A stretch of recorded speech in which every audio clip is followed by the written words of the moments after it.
I was part of a three-person caving team surveying a long-known commercial cave system in a remote part of eastern Kentucky in the fall of 2016, and the memory of the fourth set of footprints that appeared in the silt of an abandoned side passage on the third afternoon of our survey, and of the quiet, careful way our lead surveyor looked at me and at our third team member without saying anything when we saw them, has stayed with me for 9 years now in a way I have never been able to set aside.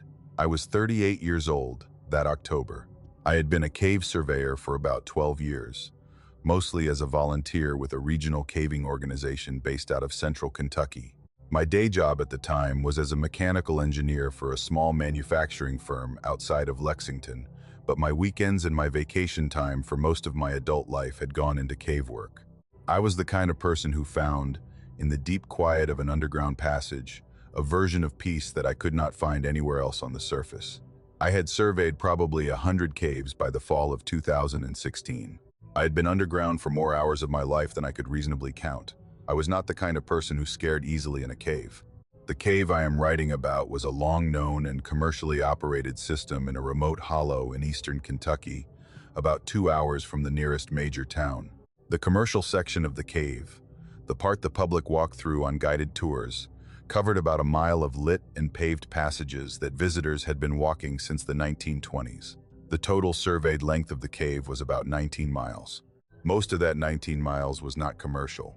It was the wild cave behind the commercial section, a complex three-dimensional maze of passages that had been surveyed, resurveyed, and mapped in detail over the course of about 60 years by several generations of cavers. The owners of the commercial operation, a small family-run company, permitted serious caving organizations access to the back sections on a permit basis, which was a common arrangement in Kentucky.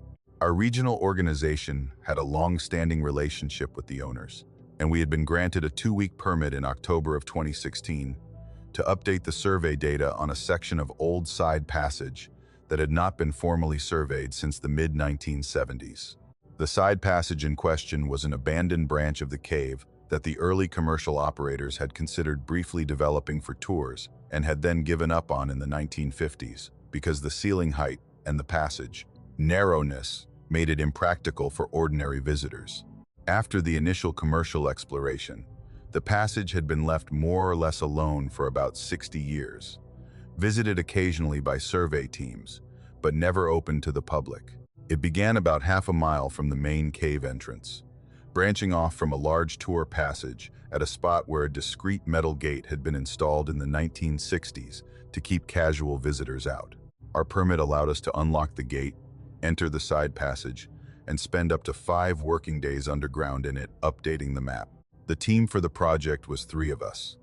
Myself, a lead surveyor named Alden, who was a retired geology professor in his late 60s and who had been doing cave survey work since the 1970s, and our third member, a woman in her early 40s named Rhea, who was a professional cartographer for a state agency in Tennessee and who did cave survey work on her weekends.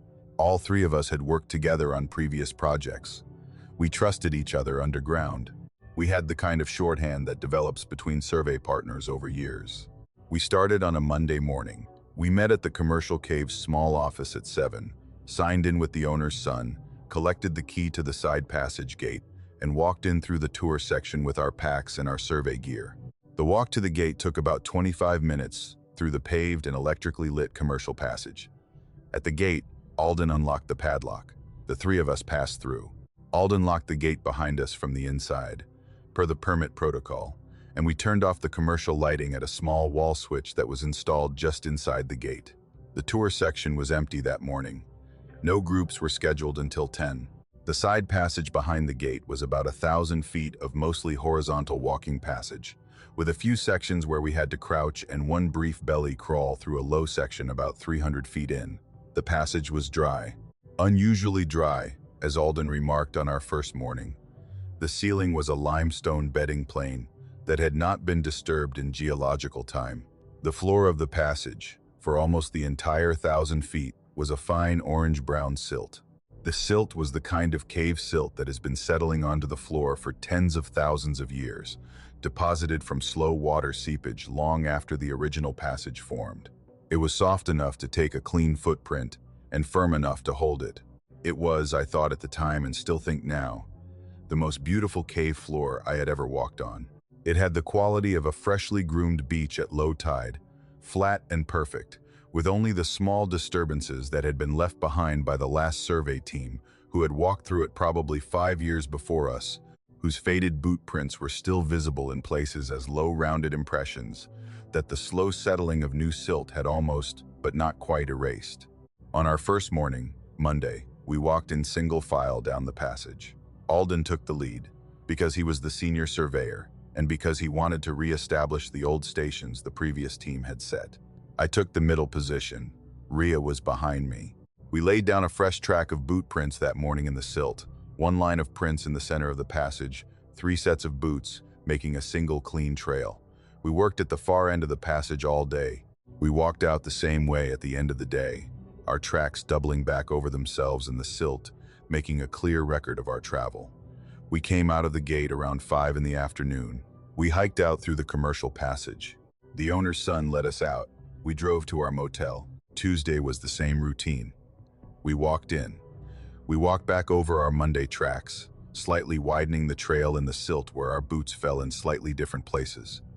We worked at the far end. We walked out.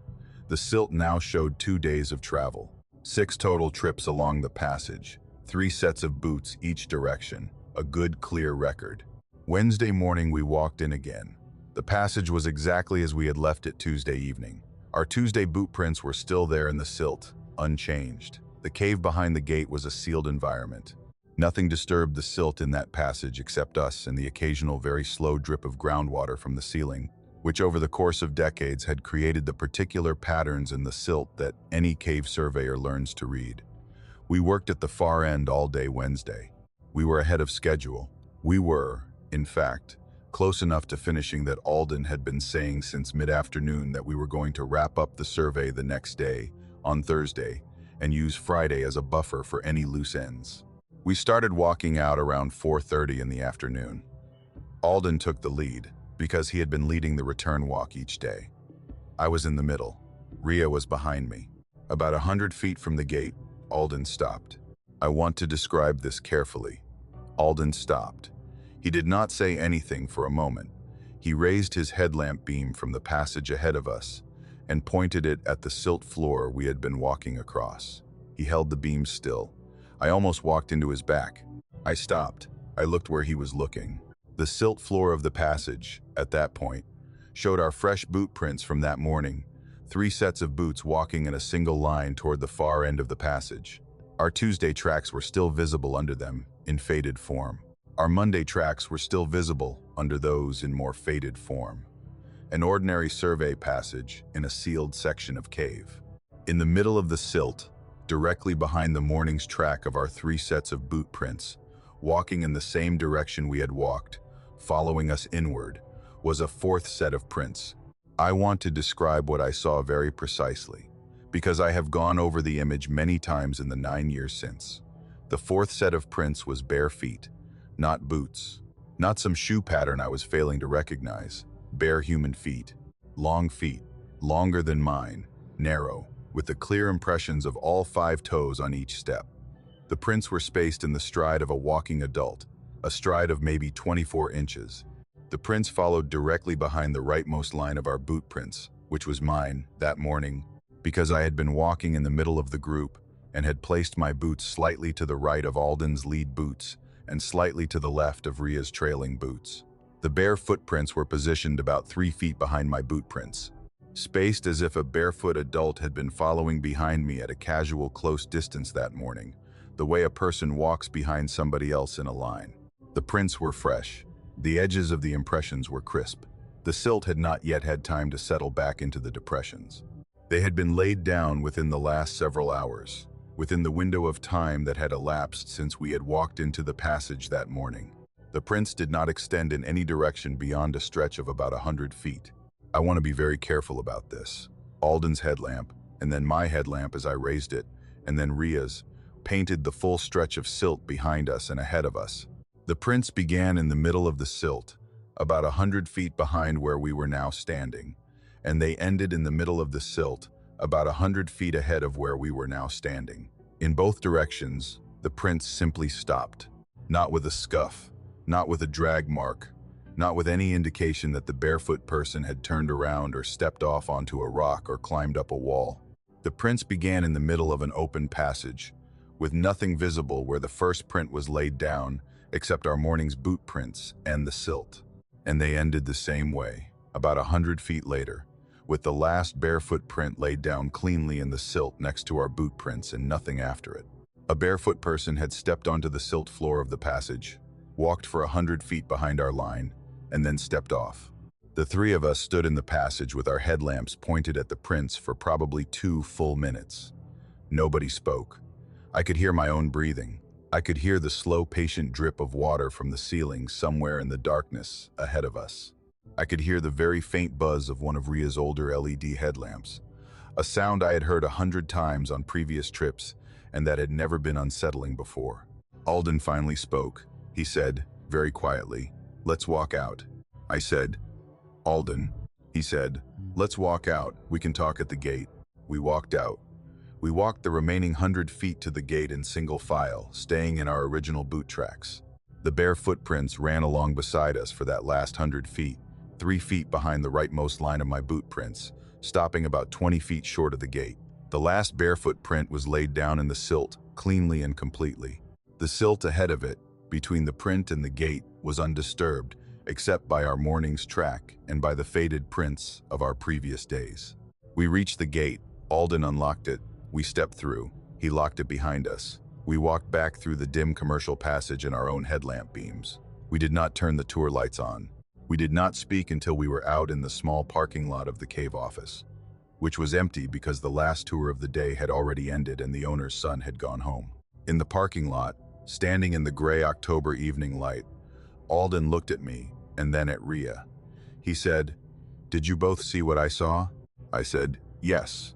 Ria said, "Yes." Alden was quiet for a moment.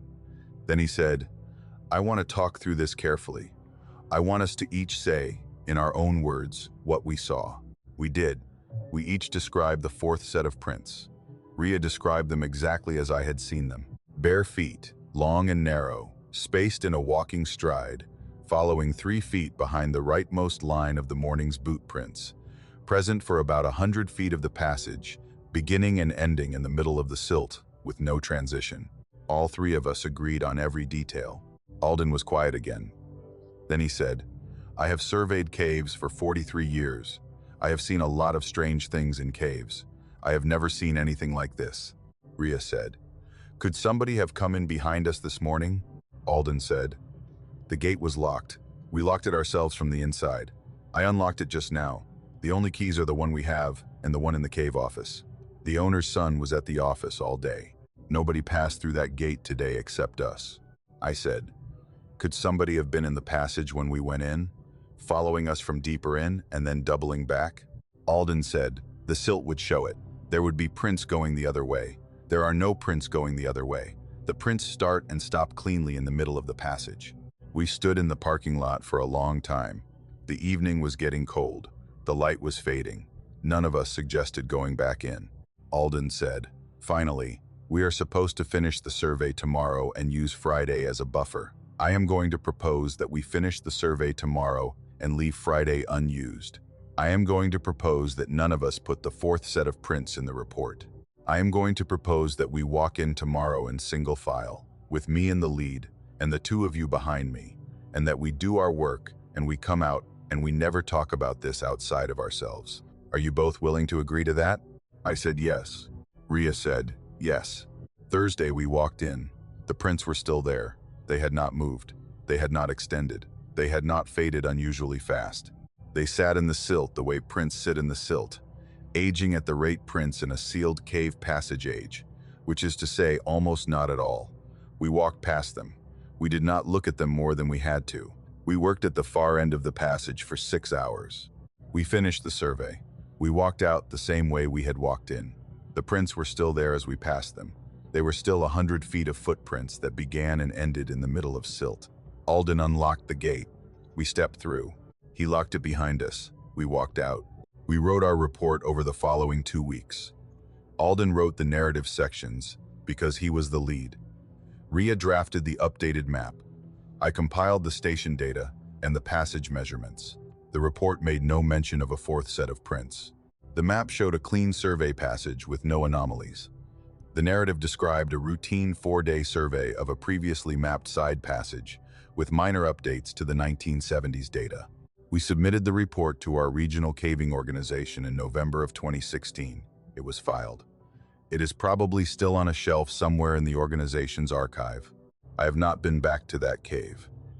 Alden passed away in 2019 at the age of 71 from a heart attack unrelated to any caving trip. Rhea moved to the Pacific Northwest in 2020 and is caving out there now. We exchange occasional emails. We have never discussed the prints in our emails. I assume she does not want to, and I respect that. In the 9 years since, I have continued to survey caves, though less often than I used to. I have done about 20 surveys in various cave systems around Kentucky and Tennessee since the fall of 2016. I have seen a lot of interesting things underground. I have not seen a fourth set of footprints again. I have been grateful for that. I have thought many times about what the prints meant. I have thought about the geometry of them. The way they began and ended in the middle of the silt with no transition is the thing I have come back to most. A barefoot person cannot step onto a silt floor from nothing. A barefoot person steps onto a silt floor from a rock, or from a ledge, or from an adjoining passage that does not show prints because its surface is different. There was no adjoining passage at the start of the prints. The ceiling above the start of the prints was a solid limestone bedding plane with no vertical shaft above it. The walls were solid. The floor was silt on all sides. There was nowhere for the barefoot person to have come from, and nowhere for them to have gone. I have thought about whether the prints were laid down in some way I do not understand. Whether somebody or something walked behind me for 100 feet that morning while I was walking with Alden and Rhea through the passage, close enough to leave prints 3 feet behind my boots, and whether that somebody or something was there the whole time and I simply did not notice. I have thought about the quiet of a cave passage. I have thought about how, in the dry silence of a passage that has no water and no wind, a barefoot person walking in soft silt behind you makes absolutely no sound. No slap of a boot, no scuff of a heel, just the soft settling of weight into fine cave silt. I have thought about the distance, 3 feet, an arm's length. I have hoped, on the bad nights when I cannot sleep, that whoever or whatever walked behind me that morning did so only to walk, and not for any other reason. I have hoped they were a quiet, curious thing who had wanted to see what we were doing in their passage, and who had stepped on for 100 feet behind me to watch, and who had stepped off again when they had seen enough, and who had meant no harm. I have hoped they live in that cave, and that they rarely have visitors, and that our survey was a small, interesting event in the long, quiet life of their home. I have hoped they do not follow the other teams who go in through that gate, and that if they do, the other teams do not notice, and that if the other teams notice, they have the sense Alden had, and Rhea had, and I had, to finish their work and to leave the prints out of the report and to never come back. I have not gone back. I do not think I will. I have decided, the way these things are decided in a caver's life, that the fourth set of prints in the silt of that side passage is mine to carry quietly, and that the passage is not my passage, and that whoever was walking behind me that morning is not a question I need to answer. The silt has almost certainly covered the prints by now. The passage has gone back to whoever it belongs to. I hope it stays with them. I hope they are patient. I hope they do not need to come back out to leave prints again. I was a solo cave explorer in the Cumberland Gap region in the spring of 2018, and the memory of the brass carbide lamp I found sitting upright on a small ledge, 400 feet down inside a pit cave, on a piece of private timberland in southeastern Kentucky, and of the way the brass was warm to the touch when I picked it up, has stayed with me for 7 years now in a way I have never been able to put down. I was 41 years old that April. I had been caving for about 20 years by then, mostly as a hobby and mostly solo, which is not something most caving organizations recommend, but which I had done safely for 2 decades by following a careful discipline of planning and self-rescue practice. I had day jobbed for most of my adult life as a land surveyor for a small engineering firm based out of eastern Tennessee, and my weekends and my vacation time had gone into exploring vertical pit caves in the Cumberland Plateau and the southern Appalachians. I had a small reputation among the private property caving community, which is a quiet circle of people who approach landowners individually and ask permission to explore caves on their land, in exchange for leaving no trace and sharing any survey data back with the landowner. I had made probably 40 such arrangements over the years. The arrangement I am writing about was on a piece of private timberland in the Cumberland Gap region of southeastern Kentucky, near the Virginia line, owned by a retired machinist named Hollis, who had inherited the property from his father in the early 1990s. Hollis was in his early 70s, a quiet, careful mountain man who had spent his life in that part of the county and who knew his land well. He had contacted me through a mutual acquaintance in the caving community after he had discovered, during a timber thinning operation the previous fall, what appeared to be a vertical pit entrance near the back of his property. He had not known about the pit before. He had not explored it himself. He had wanted somebody qualified to take a look at it and let him know what was down there, in case it was a feature he needed to fence off for liability reasons before the next timber harvest. He had not wanted to pay anybody. He had offered, in exchange for information about the cave, to let me come back and explore it on my own time as often as I wanted, which was the kind of generous, informal arrangement Hollis's generation of landowners sometimes offered to serious cavers. I had driven up to Hollis's property on a Friday afternoon in mid-April. Hollis had walked me back to the pit himself, a careful, slow walk of about a mile through his young pine plantation, and then up a small wooded ridge to where the pit opened in the middle of a small, natural clearing of rhododendron. The pit entrance was a roughly oval opening about 6 feet wide, dropping straight down into the limestone of the ridge. Hollis and I had dropped a small rock into the mouth of the pit and had counted the seconds before we heard it hit. The count had given us a rough depth of about 400 feet of vertical drop before the first surface. Hollis had whistled at the number. He had told me he would be at the house. He had asked me to be careful. He had left me to my work. I had rigged the pit the next morning, on Saturday. I had set my primary rope from a solid oak tree at the edge of the clearing, with a backup anchor around a boulder on the opposite side of the pit mouth. I had checked my rigging 3 times, as I always did on a solo descent, because there was nobody to catch a mistake I made. I had double-checked my brake system, my ascenders, my harness connections, my helmet lamp, my backup lights, my emergency kit, my water, my snack bar. I had told Hollis, when I had stopped by his house before walking out to the pit, that I expected to be underground for probably 6 hours, and that if I had not come back to his house by 6 in the evening, he should call the county sheriff's office and give them the coordinates of the pit. Hollis had written the information down carefully on a piece of notepaper and had pinned it to his kitchen wall. I had started down the pit at 8 in the morning. The vertical drop took me about 45 minutes to rappel, with several small stops to document features in my field notebook. The walls of the pit were smooth limestone, the kind of surface that water has been polishing for tens of thousands of years. There were a few small ledges on the way down, each of them probably the result of an older level of the cave that had been bypassed as the pit had deepened geologically. I photographed each ledge. I noted the depths in my notebook. At about 400 feet down, I reached a large ledge that seemed to mark the bottom of the initial vertical drop. The ledge was about 8 feet across, a natural limestone shelf sticking out from one wall of the pit, with enough room to stand comfortably. Below the ledge, the pit continued downward into a deeper chamber, a vertical drop of probably another 50 feet into what appeared to be a large horizontal room, whose walls I could just make out with my headlamp. I stopped on the ledge to rest, to drink some water, and to make notes about the transition before I continued down. It was while I was sitting on the ledge that my headlamp beam caught something sitting on the stone about 2 feet from where I had planted my boots. It was a carbide lamp. I want to describe the lamp very carefully, because I have thought about it many times in the 7 years since. It was a brass carbide lamp, the kind of miners and cavers lamp that was common from about the 1910s through the 1950s, when carbide lamps were gradually replaced by electric ones. It had the classic 2-chamber design, a lower brass reservoir for the calcium carbide pellets, and an upper brass reservoir for the water, with the small drip valve between them that allowed the water to wet the carbide and produce acetylene gas. which then fed up through a small central tube to a burner with a small reflector behind it. The lamp had a small handle at the back.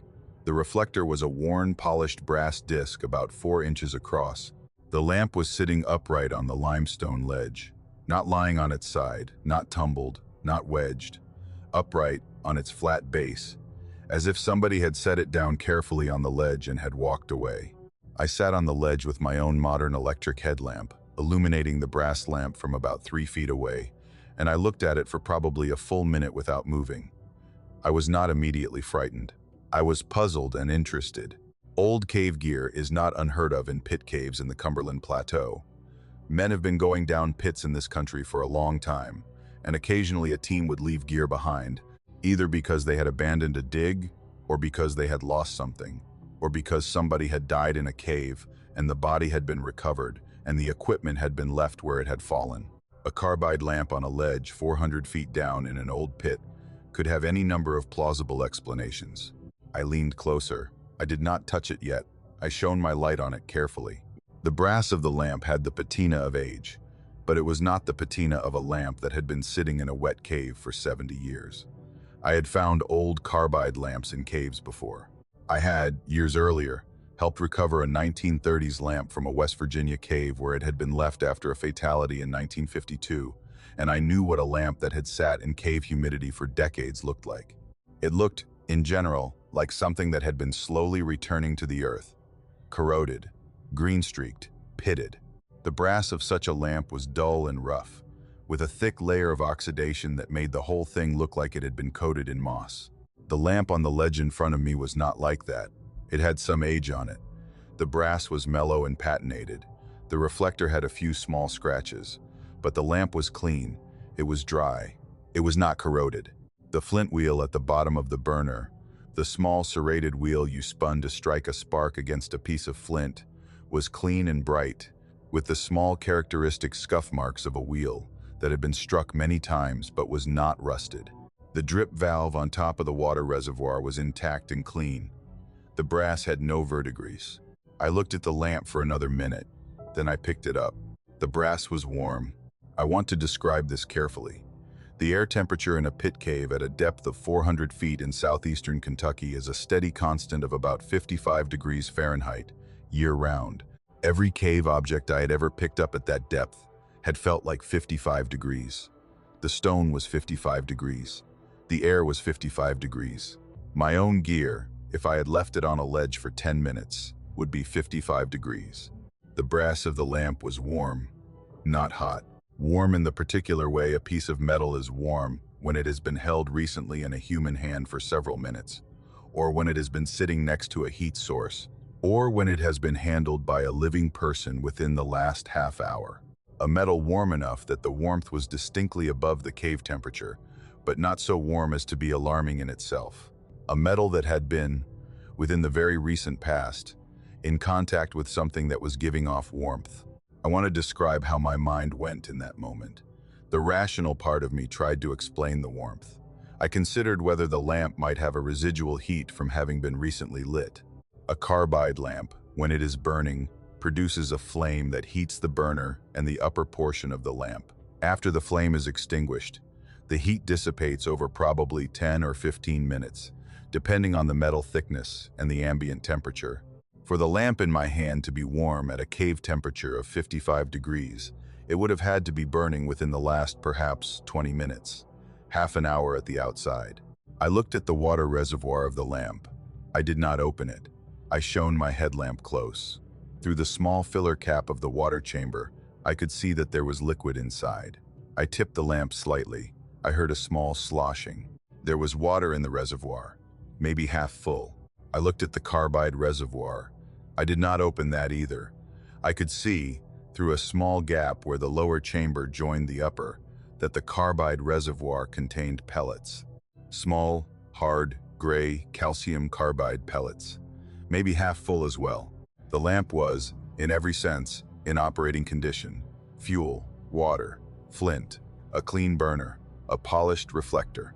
I thought about who could have been in this pit recently enough to leave a warm lamp on this ledge. I was, according to Hollis, the first caver ever to enter this pit. The pit had only been discovered the previous fall by Hollis's timber crew, and Hollis had specifically chosen me because he trusted me to be the first person in it. I had been on the surface all morning, rigging and preparing. I had made the descent in a single rappel, stopping briefly at ledges, and I had been the only person in the pit since Hollis and I had dropped our test rock the previous afternoon. The rope I had descended was my rope. It was the only rigging in the pit. Nobody had passed me on the way down. Nobody was above me when I had started my rappel. Nobody could have come down after me because I was on the only rope. And yet the lamp was warm. I sat on the ledge for probably 3 more minutes, holding the brass lamp. I looked at it from every angle. I did not try to open the reservoirs. I did not want to break the lamp. I did not want to release the carbide gas inside a closed chamber 400 feet down in a pit where I was alone. Eventually, without really thinking about it, I struck the flint wheel. I want to describe this. I held the lamp in my left hand. I reached up with my right thumb and I pressed the small brass lever that opens the drip valve, letting a single drop of water fall onto the carbide pellets below. I heard, faintly, the small hiss of acetylene gas beginning to form in the upper chamber. I released the lever. I put my right thumb on the small serrated flint wheel at the base of the burner. I spun it. A spark jumped. The burner caught. A small, steady yellow flame bloomed up from the tip of the burner, about 1.5 inches tall, the particular distinctive yellow-white color of an acetylene flame in a carbide lamp, slightly brighter than a candle and slightly steadier, with the soft, faint hiss of gas under low pressure that old cavers used to listen to in the way they listened to the beating of their own hearts. The lamp worked. It worked perfectly. I held it up. The flame lit the ledge and a small portion of the pit wall above me with the warm yellow glow of acetylene, a glow that had not been seen in most pit caves in America since probably the early 1960s.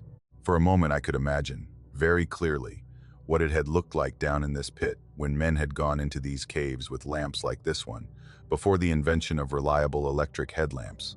When every cave was a cave, you entered by striking a flint and producing a small contained flame that you carried with you into the dark. I held the lamp for probably another 30 seconds. Then I closed the drip valve. The flame went out. The lamp cooled slightly in my hand. I set it back down on the ledge.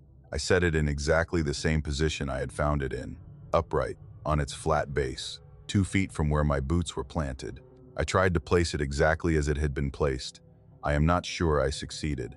I am not sure anyone could have. I did not continue down into the deeper chamber. I did not descend the remaining 50 feet to the horizontal room whose walls I could just make out with my headlamp. I did not do the exploration work I had come to do. I sat on the ledge for another minute, looking at the lamp I had just set down, and I made a decision that I have thought about many times since. I clipped my ascenders onto my rope. I started up. I climbed the 400 feet back to the surface, which took me about 1.5 hours because solo climbing a pit rope is slower than descending one, and because I was climbing without having finished the work I had come down to do, which is a slightly demoralizing thing. I came out of the pit mouth into the bright April afternoon. I de-rigged my ropes. I coiled them. I packed my gear. I walked back to Hollis's house. Hollis met me on the porch. He was a careful, polite man. He asked me how it had gone. I told him the pit was about 400 feet deep, dropping to a ledge, with a horizontal chamber below that I had not fully explored because the conditions had not been ideal for a solo descent. I told him I would want to come back another time to do a more thorough survey. He accepted that without question. He told me to come back whenever I liked. I did not tell him about the lamp. I drove home to Tennessee that evening. I did not stop anywhere along the way. I did not call any of my caving friends. I did not write up a field report, which I normally would have done for any cave I had been in for more than an hour. I went to bed early. I slept badly. In the 7 years since, I have been back to Hollis's property 6 times. Each time I have gone out to look at other features on his land. I have walked the old logging roads. I have looked at the small sinkholes in the southern corner of his property. I have checked on the young pine plantation. I have been polite and friendly with Hollis. I have shared small pieces of harmless survey information with him about surface features. I have not gone back into the pit. Hollis asked me, about a year ago, on one of my visits, whether the cave at the back of his property had anything interesting in it. He asked casually, as one would ask a trusted acquaintance, without any specific reason behind the question. I told him it did not. I told him it was a straightforward vertical pit with a simple horizontal room at the bottom, that I had surveyed the basics of it on that first trip back in 2018, and that I had not felt the need to do further work on it, because there was nothing particular to document. I told him it was not even worth fencing off, because the opening was small and hidden enough that no casual hiker would come across it. I lied to Hollis. He accepted what I told him. He nodded. He told me he appreciated the information. We talked about other things. I left that afternoon. In the 7 years since that April day, I have thought many times about the warm lamp on the ledge. I have thought about the careful way it had been placed, upright on its flat base, with the drip valve in position, with the flint wheel clean, with the carbide pellets and the water at the ready. I have thought about who had been 400 feet down in that pit, less than half an hour before I had arrived, and how that person had gotten down the pit without using my rope, and how they had gotten back up the pit without using my rope. I have thought about whether the lamp belonged to somebody who lived in the deeper chamber below the ledge, somebody who had been lighting their way up to the ledge for a long time, and who had heard me coming, and who had set their lamp down and had stepped back down into the deeper chamber where I could not see them.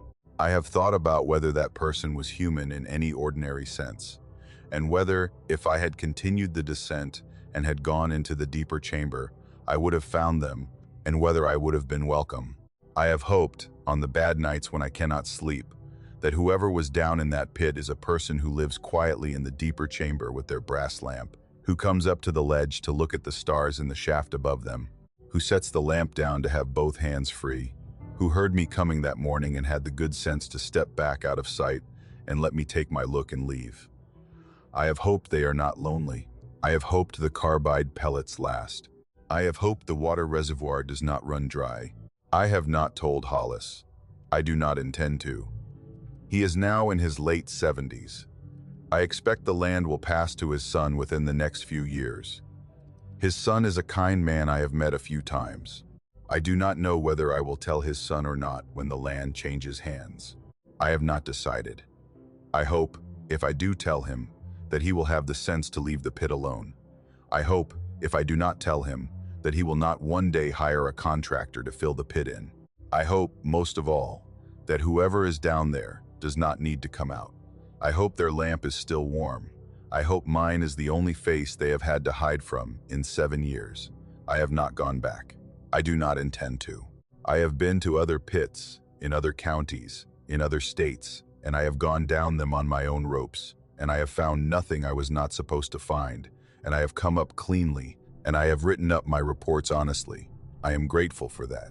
I hope the next pit I go down is as ordinary as the last ones have been. I hope Hollis's pit stays Hollis's pit, and that whoever lives in it stays in it, and that the carbide lamp continues to be set down on the ledge, upright on its flat base, waiting for somebody to pick it up and hold it for a moment, and to feel the warmth in the brass, and to have the sense, as I had, to set it back down and to climb out, and not to speak of it to anyone. I was caving with an old college friend in a long horizontal cave in eastern Tennessee in the summer of 2019, and the memory of what I heard from the dark passage ahead of me, after I had been separated from him by about 200 feet of corridor, and of the quiet, careful way I sat on a cold limestone rock afterward and waited for him to find me again, has stayed with me for 6 years now in a way I have never told him about. I was 45 years old that June. I had been caving on and off since college, though not as seriously as my friend Travis, who had stayed with it over the decades and had become, in his quiet way, one of the more experienced cavers in the Southeast. Travis and I had been roommates at a small state university in Tennessee in the mid-1990s. We had started caving together on weekends during our junior year, with an undergraduate outing club. And although my own caving had tapered off after I had taken a corporate job and started a family in my early 30s, Travis and I had made a point of getting underground together at least once a year for as long as our lives had allowed. It had become the small ritual of our friendship. 2 or 3 days of driving, a day underground, a meal and a beer afterward, a drive home. It had been, over the 23 years we had known each other, one of the most reliable good things in my life. The cave we had chosen for the summer of 2019 was a long horizontal system in a rural county in eastern Tennessee, on a piece of private land belonging to a farming family Travis had been in contact with for several years. The farming family had been generous with their permission, the way some old Tennessee farming families are, asking only that we sign in at their kitchen on the way to the cave and that we leave the place as we had found it. The cave had been surveyed in the 1970s by a regional caving organization, and a copy of the old survey map was our guide for the trip. It was a mostly horizontal walking cave, with a few small climbs and one long vertical rope drop about half a mile in, where the main passage dropped about 60 feet into a lower level that ran for another mile or so before pinching out at a small sump. The total round trip, according to the survey, was about 6 hours of underground travel at a comfortable pace. Travis and I had driven down from our respective cities on a Friday evening and had met at a small motel in the nearest town. We had eaten supper at a diner. We had caught up on each other's lives. Travis's daughter had started college the previous fall, and he had told me about the quiet adjustment that had been for him and his wife. I had told him about a small promotion I had been considering at work. We had gone back to the motel and gone to bed early. Saturday morning, we had driven out to the farm. We had signed the logbook in the farmer's kitchen. His wife had given us 2 mugs of coffee to take in the car. They were friendly, easy people, the kind of landowners you were grateful to have in a regional caving community. We had walked the half-mile from their house to the cave entrance, a small limestone opening tucked into the side of a wooded hollow about 50 feet above a small creek. We had suited up. We had checked each other's gear. We had turned on our helmet lamps. We had gone inside. The first half-mile of the cave was easy. It was a wide walking passage with a generally dry limestone floor and a ceiling that stayed above head height most of the time. Travis had led. I had followed behind him in the customary 5 to 10 foot spacing that cavers walk in. We had talked as we walked, in the particular quiet way cavers talk underground, which is a murmuring conversational tone that does not carry. We had covered about half a mile in maybe 45 minutes of walking, stopping occasionally for Travis to check the survey map against the passage features we passed. At the top of the rope drop, we had taken our time. The drop was about 60 feet, rigged by the previous survey team with a steel bolt and a long hanging rope that had been replaced periodically by the caving organization over the decades. Travis had inspected the rope and the anchor carefully, as he always did. He had rigged a rebelay about 10 feet down to keep the rope off a sharp edge. He had gone down first, on his rack. I had followed him, also on my rack, about 5 minutes after he had called up that he was clear. At the bottom of the rope drop, we had unclipped. We had walked together down a short corridor maybe 50 feet long, which opened into a small room where the lower level branched. On the survey map, the lower level split into 2 passages. The right-hand passage ran about 300 feet and ended at a small dry alcove that the survey team had documented as containing a number of interesting mineral formations. The left-hand passage ran about a mile and dead-ended at the small sump I mentioned. We had decided, over breakfast that morning, that we would take the left-hand passage first, go as far as the sump, turn around, come back, and then explore the right-hand alcove on the way out. The left-hand passage was narrower than the upper level. In places we had to walk single file. In 2 or 3 places we had to duck under low sections of ceiling. Travis was still leading. I was about 10 feet behind him. We walked for maybe 20 minutes. The passage was interesting but uneventful. I could hear, faintly, the slow drip of water from the ceiling in places, and the small muffled sounds of our own boots on the limestone floor. About a mile in, the passage made a sharp bend to the right, around a limestone projection that narrowed the corridor to about 3 feet. Travis went around it first. I was about 15 feet behind him when I stopped to adjust the strap on my knee pad, which had been riding down my leg for about the last 5 minutes. I knelt on the floor.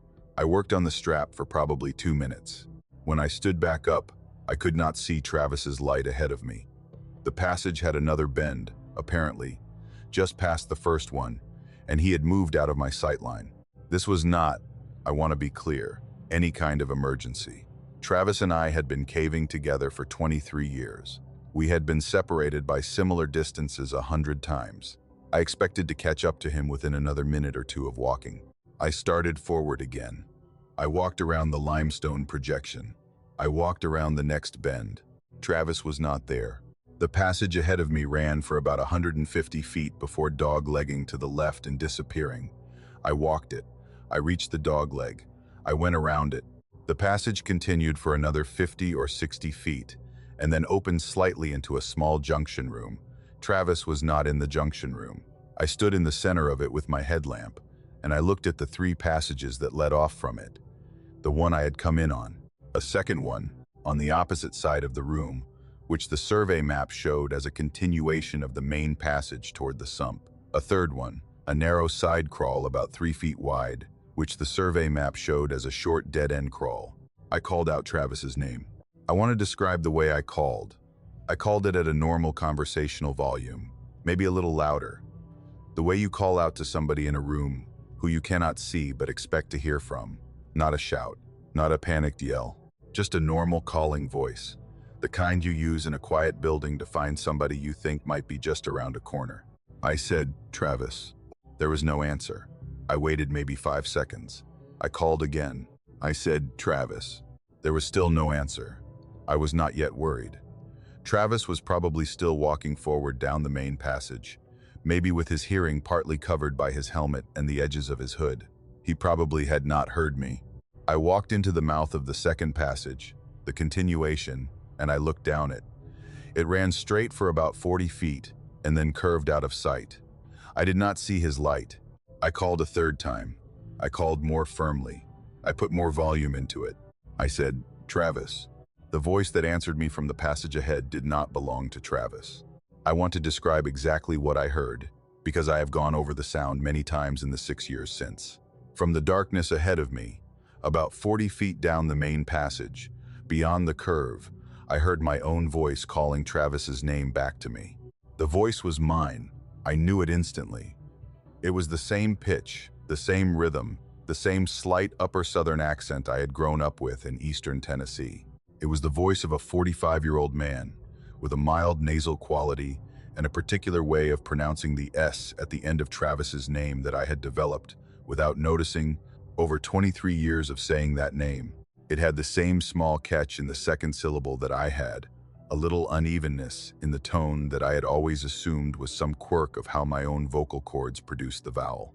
It said, "Travis," one time, the single word, my voice, from about 40 feet down the passage ahead of me. I want to be very careful about what it was not. It was not an echo. The passage at that point had a mixed limestone and clay surface that absorbed sound rather than reflected it. I had not heard any echoes from my own voice on the 2 previous calls.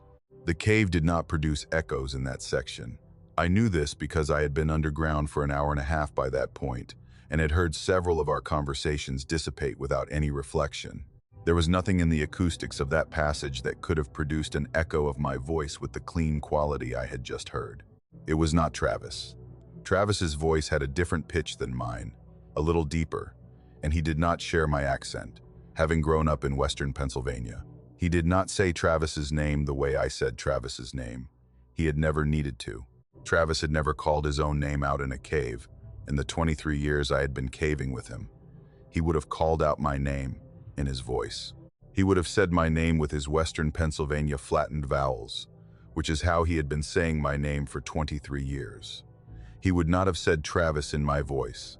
It was my voice, saying his name, the way I said his name, from about 40 feet down, the passage ahead of me. One time, then silence. I stood in the junction room with my headlamp beam pointing down the main passage, and I did not move. I did not call again. I did not step forward. I did not step back. I stood with my light on the curve where the passage turned out of sight, and I listened. I heard nothing. No footsteps, no breathing, no scraping of boots on stone, no small shift of weight, no faint sound of a waiting body, which is a sound you can sometimes almost hear in a cave if you listen carefully enough. The tiny sound of cloth moving against cloth or of a lung filling with air. I heard only the slow drip of water from the ceiling of the junction room behind me, and the very faint distant sound of my own heart in my ears. I backed up carefully. I took 2 steps backward, keeping my headlamp pointed at the curve. I stepped to the side of the junction room, where there was a small dry stone shelf about 2 feet off the floor. I sat down on it. I turned my headlamp to its lowest setting, which was enough to see by but much dimmer than my usual bright beam. I sat in the dim red-yellow glow of my low-setting lamp, and I waited. I want to describe the waiting. I sat on that stone for probably 15 minutes. I did not call out again. I did not get up. I did not look closely at the passage ahead of me. I kept my headlamp beam pointed down at my own boots. I breathed carefully and quietly. I tried not to make any sound that a listener might register. I did not think I was in any immediate danger, but I had formed, in the moment of hearing my own voice answer me from the dark, the very clear understanding that whatever had done that was ahead of me in the passage, and that I should not draw further attention to myself, and that the best thing I could do was sit still and wait for Travis to come back and find me. Travis came back about 15 minutes later. I heard his boots first. I knew they were Travis's boots because I had been listening to Travis's boots for 23 years and I knew the pattern of his walk. He was coming from the continuation passage, from the direction of the sump, walking fast but not running. His headlamp came around the curve. His beam swept across the junction room and found me sitting on the stone shelf. Travis said, "There you are." His voice was his voice, Western Pennsylvania vowels. A small edge of irritation in it, the kind of irritation you get when a cave partner has made you walk back to find them. He said, "Where did you go?" "I waited for you at the sump for 10 minutes and then I came back." I said, "I got turned around. I took a wrong turn. I came back here and I was going to wait for you." Travis looked at me for a moment. He looked at the 3 passages leading off from the junction room. He looked at the survey map he had folded in his hand. I could see him running through the geometry of the cave in his head, trying to work out how I could have taken a wrong turn in a relatively simple passage. He did not find the explanation. He said, "Which turn did you take?"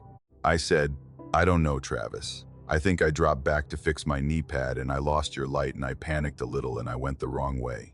I came back here. I'm sorry." Travis was quiet for another second. Then he said, "Are you all right?"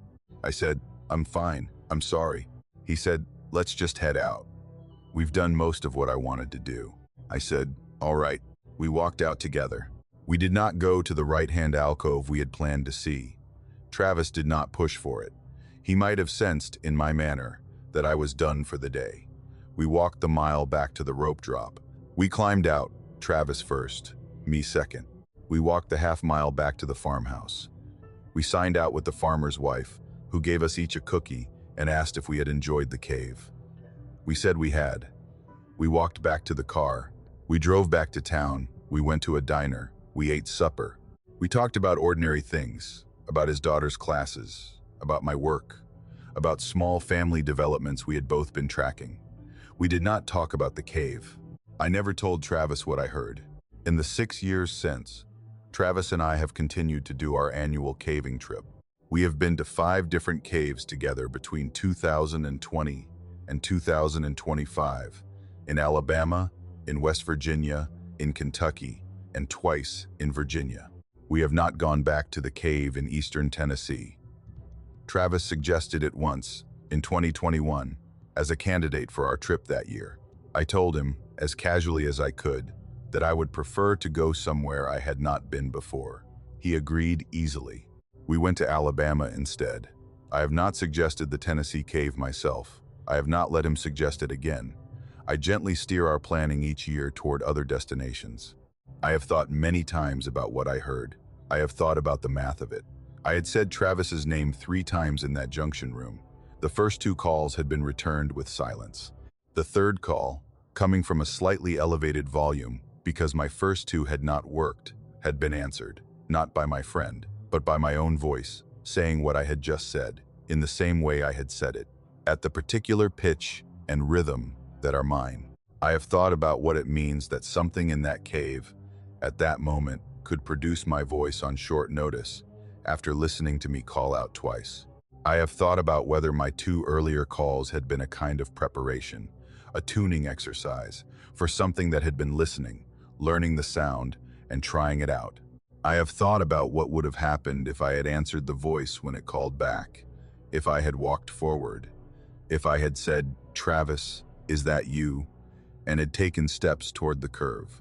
I have thought about whether the voice would have answered again, perhaps with a longer phrase, perhaps saying something in my voice that Travis himself might have recognized if he had come around the bend at that moment. I have thought about whether, if I had walked into the darkness ahead and had met whatever was there, anyone would have ever heard from me again, or whether Travis would have spent the rest of his life puzzling over the fact that I had vanished in a cave he and I had both been in together, leaving him alone in a sump room for 10 minutes and then never seen again. I have hoped, on the bad nights when I cannot sleep, that whatever was in that passage is not a thing that tries its voice on every caver who passes through the junction room. I have hoped it is rare, that it requires some particular condition of a caver to be alone and calling out for a friend, and that most caving trips in that cave do not provoke it. I have hoped that the survey team who mapped the cave in the 1970s did not hear anything. I have hoped that the farming family who owns the land does not know.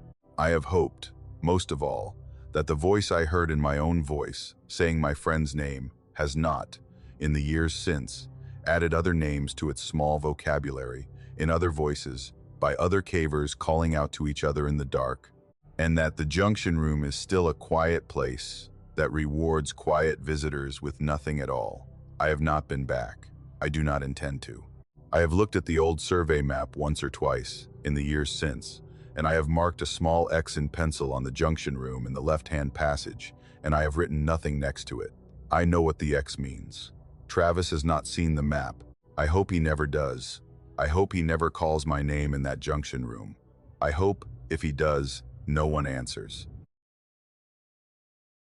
I was a cave surveyor, working a grid project for a small regional caving organization in the Greenbrier limestone of southeastern West Virginia in the summer of 2020, and the memory of the hand-laid stone wall my colleague and I found at the back of a small chamber 400 feet into a previously unmapped side passage on the third day of that survey, and of the quiet, careful conversation we had on the drive home about what we had agreed we had not seen, has stayed with me for 5 years now in a way I have never been able to put down. I was 48 years old that July. I had been a volunteer cave surveyor for about 18 years by then, working with a small regional organization based out of Lewisburg that had been quietly mapping the cave systems of the Greenbrier Valley for several decades. My day job at the time was as a high school physics teacher in a small town in eastern West Virginia, a job that gave me long summer breaks I had spent for almost 2 decades going underground in the Greenbrier, the New River, and the Cherry River drainages. I knew the limestone country of southeastern West Virginia in the particular way that surveyors know it, which is to say, by passage geometry and by station numbers, and by the slow accumulation of a personal relationship with miles of underground corridor that only a few hundred people in the world will ever walk. The project I am writing about was a grid completion survey for a long-known cave system in the Greenbrier limestone on a piece of private land owned by a family that had granted our organization access for decades. The cave was about 7 miles of mapped passage, and the survey effort that summer was focused on closing out a few small sections that previous teams had marked as incomplete or unfinished. One of those incomplete sections was a side passage labeled on the master map as a question mark, with a brief note in the field log from a 1,987 survey trip that read, "Did not enter, time constraints, future work." The question mark passage was a small horizontal lead that branched off from a larger trunk passage about a mile in from the cave entrance. The 1,987 team had glanced into it, decided they did not have the time to push it that day, and had moved on to other work. In the 33 years since, no other team had gone back to it. It had sat on the master map as an unfinished item, and our organization had decided, in 2020, that the time had come to close it out. I was assigned to the survey with one of my regular partners, a woman named Marlene who had been caving with our organization for about 12 years. Marlene was in her early 50s at the time, a former civil engineer who had retired early and who took her cave surveying with the same quiet professional discipline she had taken her engineering work. Marlene was the kind of partner you wanted on a long survey day. She was patient. She was meticulous. She did not get rattled. We had worked together on probably 20 trips over the years and had developed the kind of underground shorthand that long survey partners develop. We started the project on a Friday morning in mid-July. We met at the trailhead at 6 in the morning, hiked the quarter-mile into the cave entrance, suited up, and went underground. The hike to the question mark passage took us about an hour through walking passage. We reached the small lead at about 7:30. Marlene set up her sketchboard. I started laying out the first survey shots with our laser distance meter and our compass and clinometer. The question mark passage was, as the 1,987 team had suggested, a small horizontal lead. It started as a tight crouch walk for about 50 feet and then widened into a comfortable walking passage about 6 feet wide and 7 feet high, with a dry limestone floor and a flat ceiling. We worked our way down it carefully, setting stations every 50 to 60 feet, taking our shots, recording our notes. The passage trended generally to the south. It had a few small side leads, none of which appeared to go anywhere significant. It had no flowing water, only the occasional slow drip from the ceiling that had over time built up small calcite features along the walls. We worked for 2 days at it, Friday and Saturday.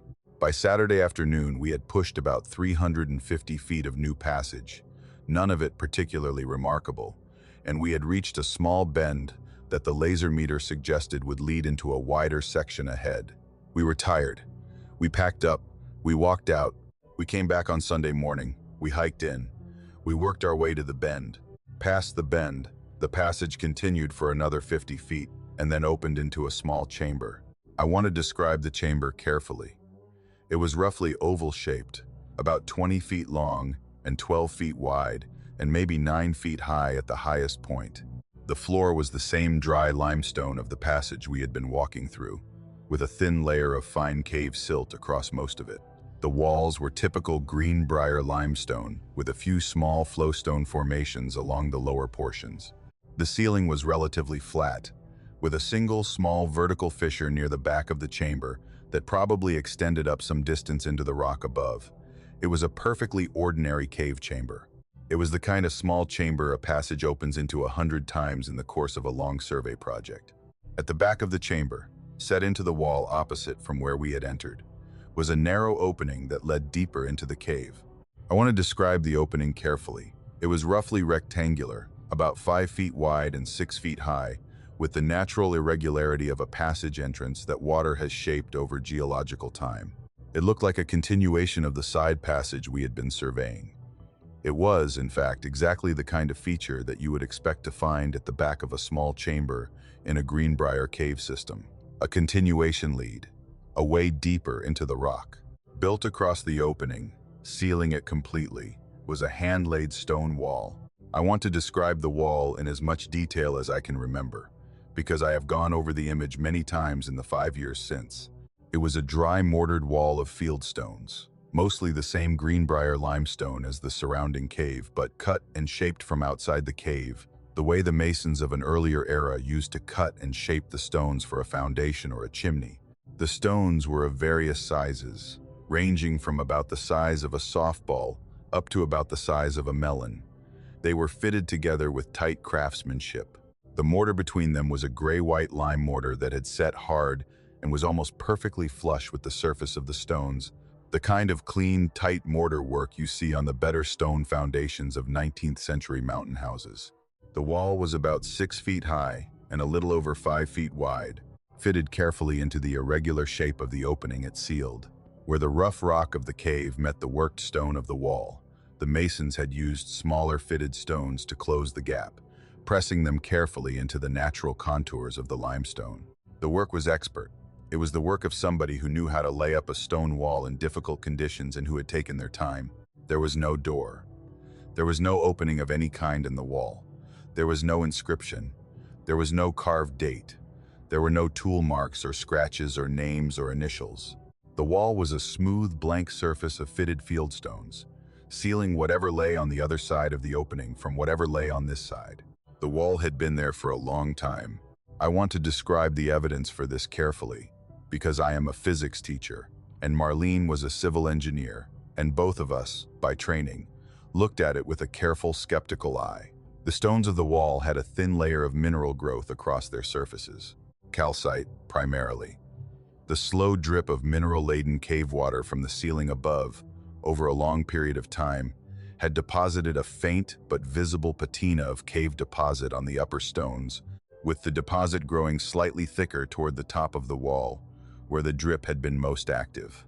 Marlene, who had a good practical understanding of cave deposition rates, looked at the patina carefully under our headlamps and estimated, with caveats, that the wall had been in place for at least 100 years. It might have been older. The deposit was not extensive enough to suggest several hundred years, but it was thicker than it would have been on a wall that had been built in living memory.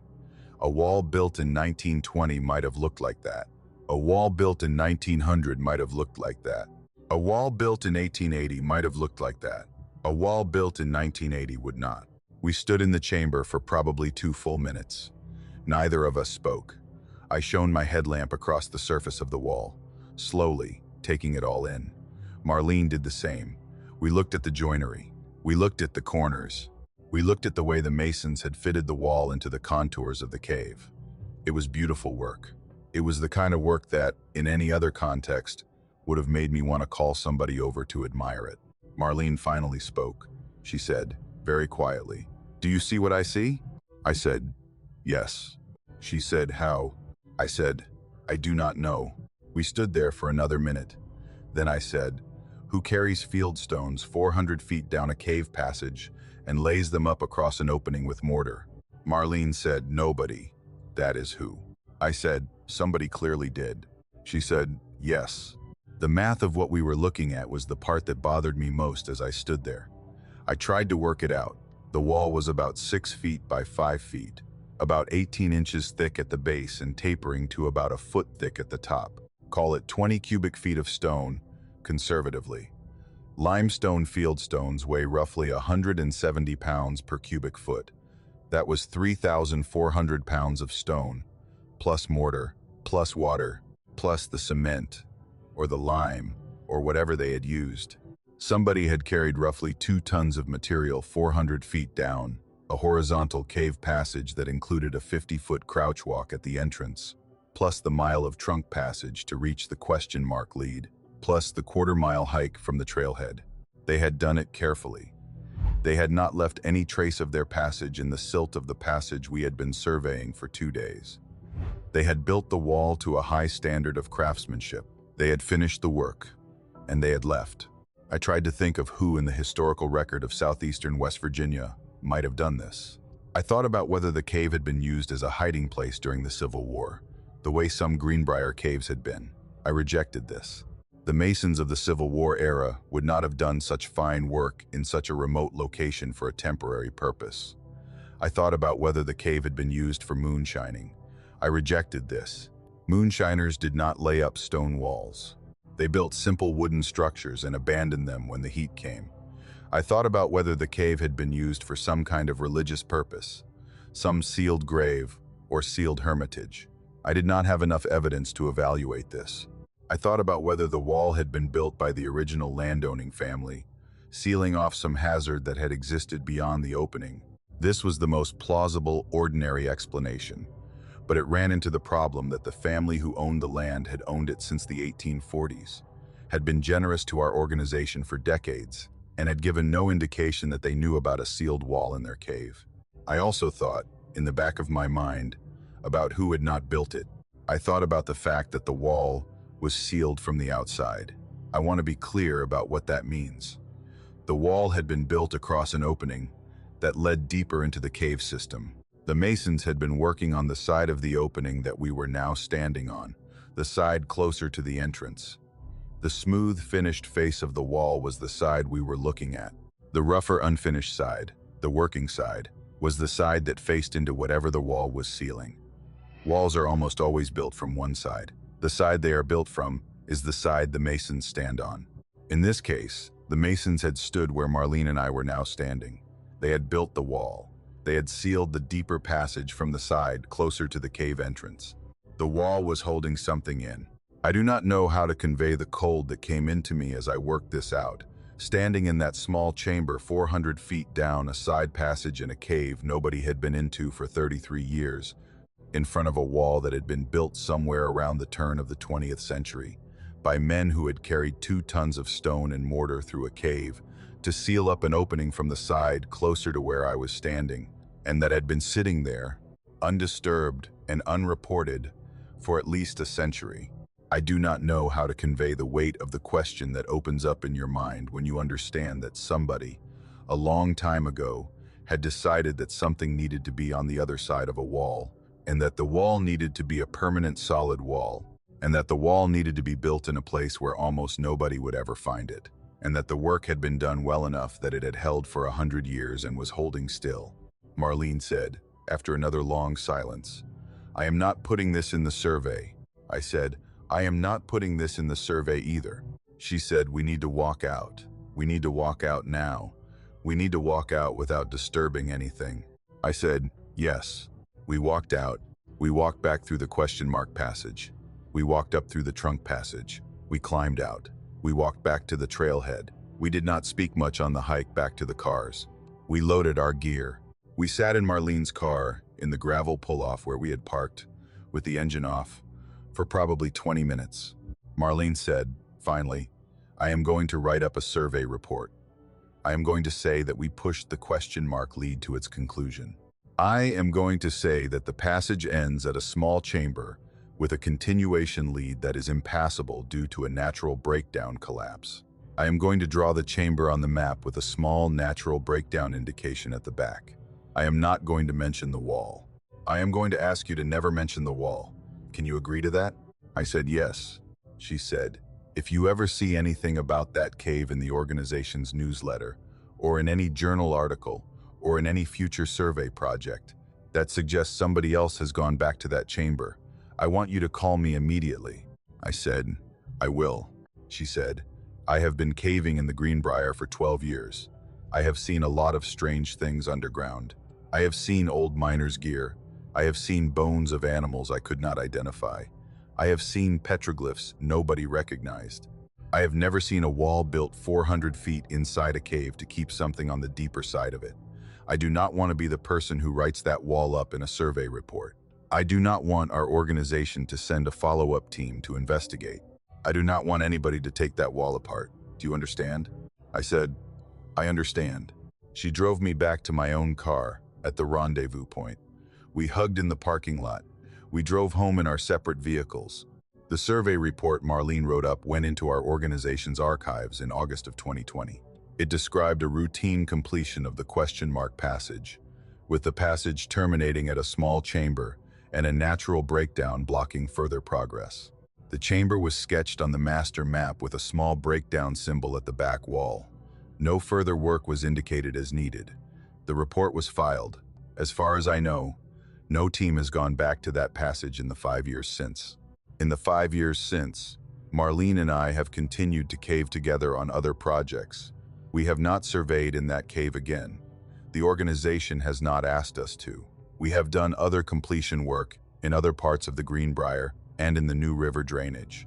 We have not spoken about the wall, not once, not in person, not on the phone, not in email. We made a decision in that pull-off in July of 2020, and we have honored it. The decision feels, even now, like the right one. I have thought about the wall many times. I have thought about who built it and when. I have thought about the masons, the small, careful crew who would have spent days or weeks underground hauling stone and mortar to that chamber and laying up the wall by lamplight. Men who must have been local men, who must have known the cave, who must have had a reason that was strong enough to commit that much labor to that much obscurity. I have thought about whether they were instructed by somebody or whether they made the decision themselves. I have thought about whether they told anybody. I have thought about whether one of them, on his deathbed, told a son or a grandson, and whether that son or grandson is alive somewhere in the Greenbrier today, carrying the secret of what is on the other side of the wall. I have thought, on the bad nights when I cannot sleep, about what they sealed up. I have thought about whether it was a body. I have thought about whether it was a cache of something dangerous, or stolen, or unholy. I have thought about whether it was a passage to something deeper that they had decided no human being should ever go into again. I have thought about the fact that the wall had no door. The masons had not built a wall that could be opened. They had built a wall that was meant to never be opened. They had not even left themselves a way back through. Whatever they had done on the deeper side, before they laid the final stones, they had finished. They had not planned to come back. I have hoped, on the worst nights, that the wall is still holding.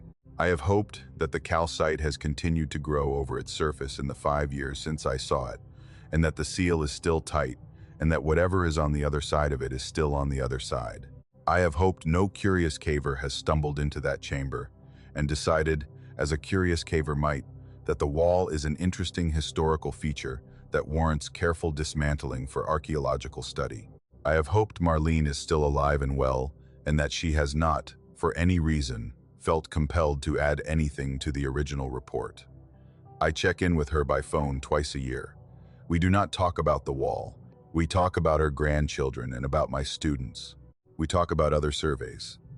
Last summer, I almost asked her, at the end of one of our phone calls, whether she ever thought about it. I did not ask. The silence we have built between us about the wall is, I have come to understand, a small wall of our own. We have not put any door in it either. I hope neither of us ever needs to.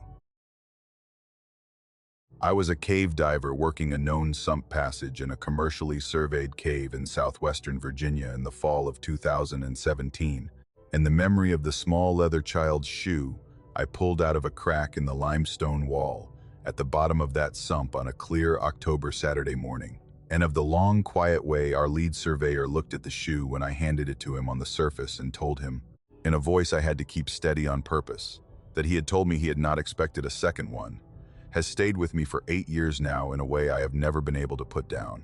I was 43 years old that fall. I had been a sport diver for about 15 years and a cave diver for about 7, having taken my full cavern and cave diving certifications in Florida in 2010 with a small school based out of Gainesville. My day job was as a hospital lab technician in a regional medical center in southwestern Virginia, work that was steady and not particularly stressful, and that left me with most weekends and most Saturdays free for the small, careful, underwater hobby I had developed over the previous decade. I had joined a local caving organization shortly after I got my certifications, and through them I had been part of a small cave diving subgroup, maybe 8 regulars who maintained equipment access to several known underwater cave systems in southwestern Virginia and eastern Tennessee.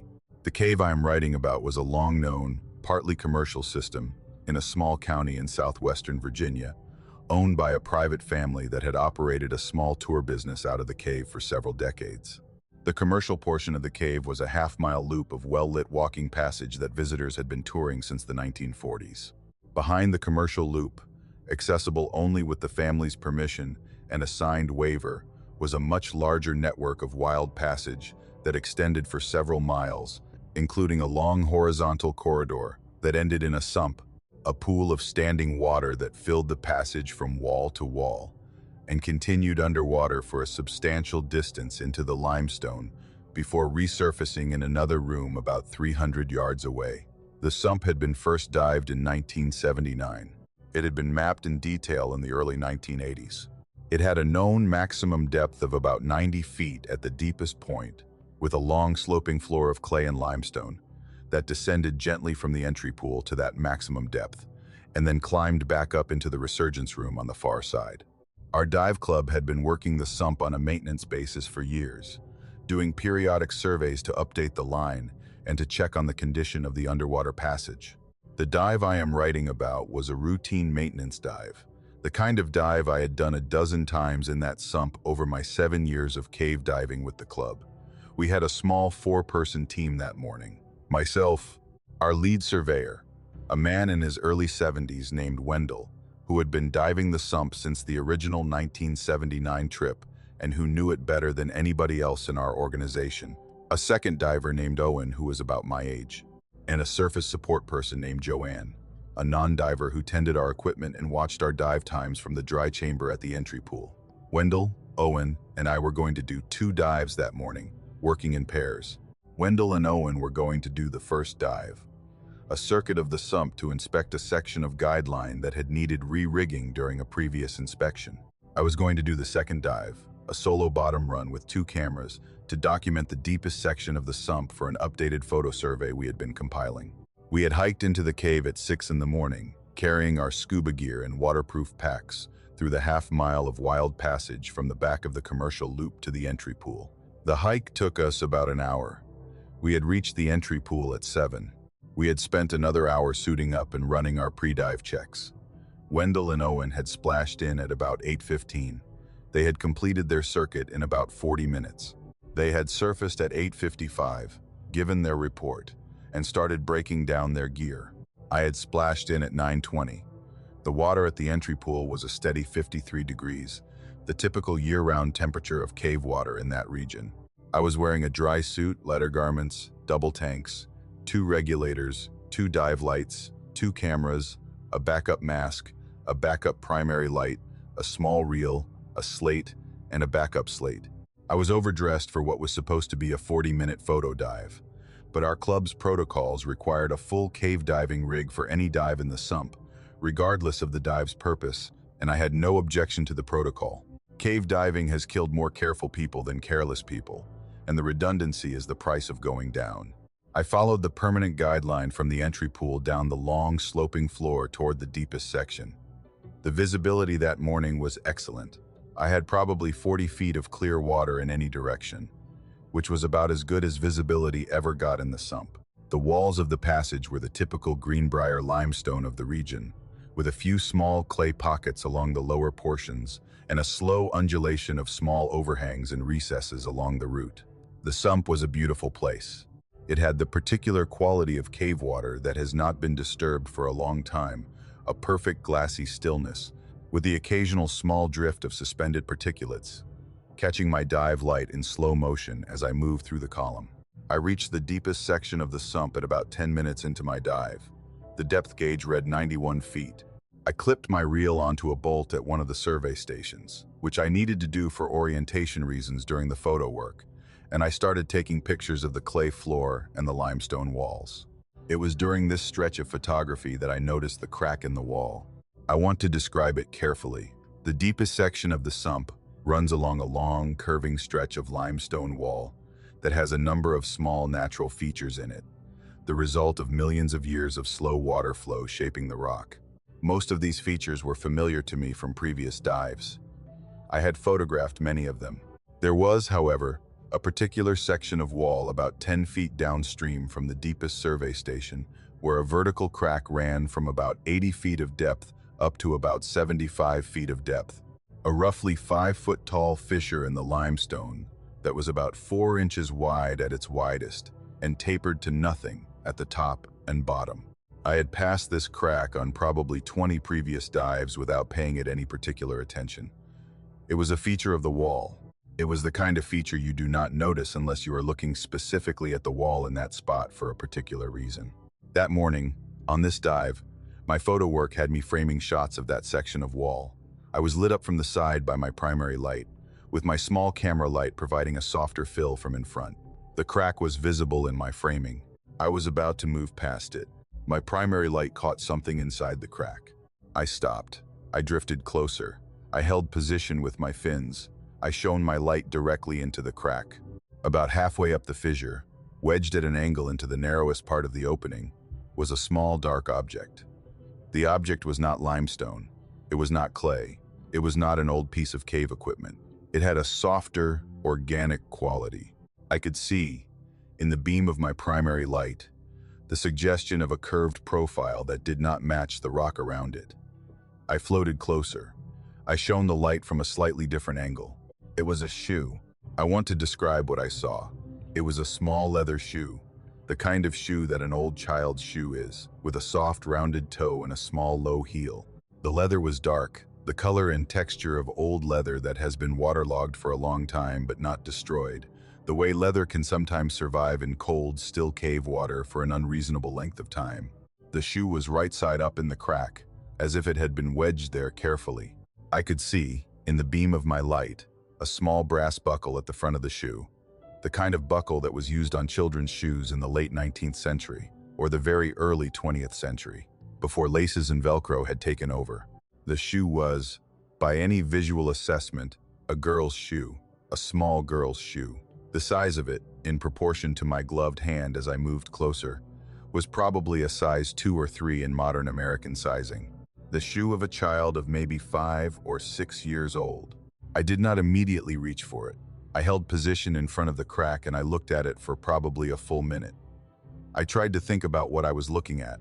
The cave system had been touring visitors since the 1940s. It had been a privately owned property since the 1880s, according to club lore. Children had been brought through the commercial loop for 80 years.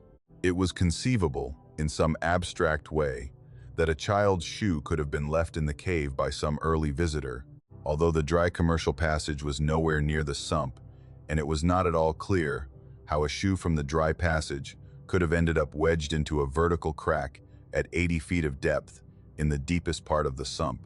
I had also been told, by other club members over the years, that the cave had been used for storage and shelter by the local community before the family had developed it for tours. There were old stories about the cave being a refuge during severe weather, about its being used as an ice house in the warm months, about its being a hiding place during the Civil War. None of those uses, as far as I knew, had involved children leaving shoes in the deepest underwater section of a sump that had not been entered by any human being until 1979. None of those uses, by the records I knew, would have produced a leather shoe at 80 feet of depth in any plausible way. I reached out. I unclipped a small mesh artifact bag from my harness. I gently worked the shoe free from the crack. It came out cleanly, with a small soft puff of clay particulates that drifted off into the water. I held the shoe in my gloved hand. The leather was supple in the cold water, not brittle, the way old waterlogged leather can be in well-preserved cave conditions. The brass buckle was intact. There was a small leather strap that had once gone through the buckle, cracked but still in one piece. The sole was hand-stitched, the way shoes were made before machine stitching took over in the early 20th century. There was no manufacturer's mark anywhere I could see. I bagged it. I clipped the bag to my harness. I checked my air. I had used about a third of my supply. I was at 90 feet of depth and I needed to start my ascent, and my decompression stopped shortly. I looked once more at the crack to see whether there was anything else inside it. I shone my light deep into the fissure as far as it would reach. There was nothing else visible. The crack continued back into the rock for probably a foot or so, narrowing to a hairline. I saw only limestone. I started my ascent. I made my safety stops. I surfaced at the entry pool at the 45-minute mark of the dive. Wendell, Owen, and Joanne were waiting for me at the dry chamber.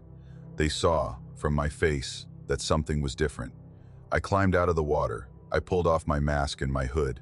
I unclipped the small mesh bag from my harness. I held it out. I said, "Wendell, I found this at 80 feet down, wedged in a crack in the wall about 10 feet past the deepest station." Wendell took the bag. He held it under the chamber's small battery-powered lantern. He looked at it for a long moment. His face did not change. He turned the bag over in his hand. He looked at it from a different angle. He said, "Step out of your gear, then come over here." I stepped out of my dry suit and my undergarments. I sat down on a small ledge of rock beside the lantern. Wendell sat down beside me. Owen and Joanne were standing a few feet away, watching us. Wendell took the shoe out of the bag carefully. He held it in both hands, the way an older person handles something old that he does not want to damage. He looked at the brass buckle.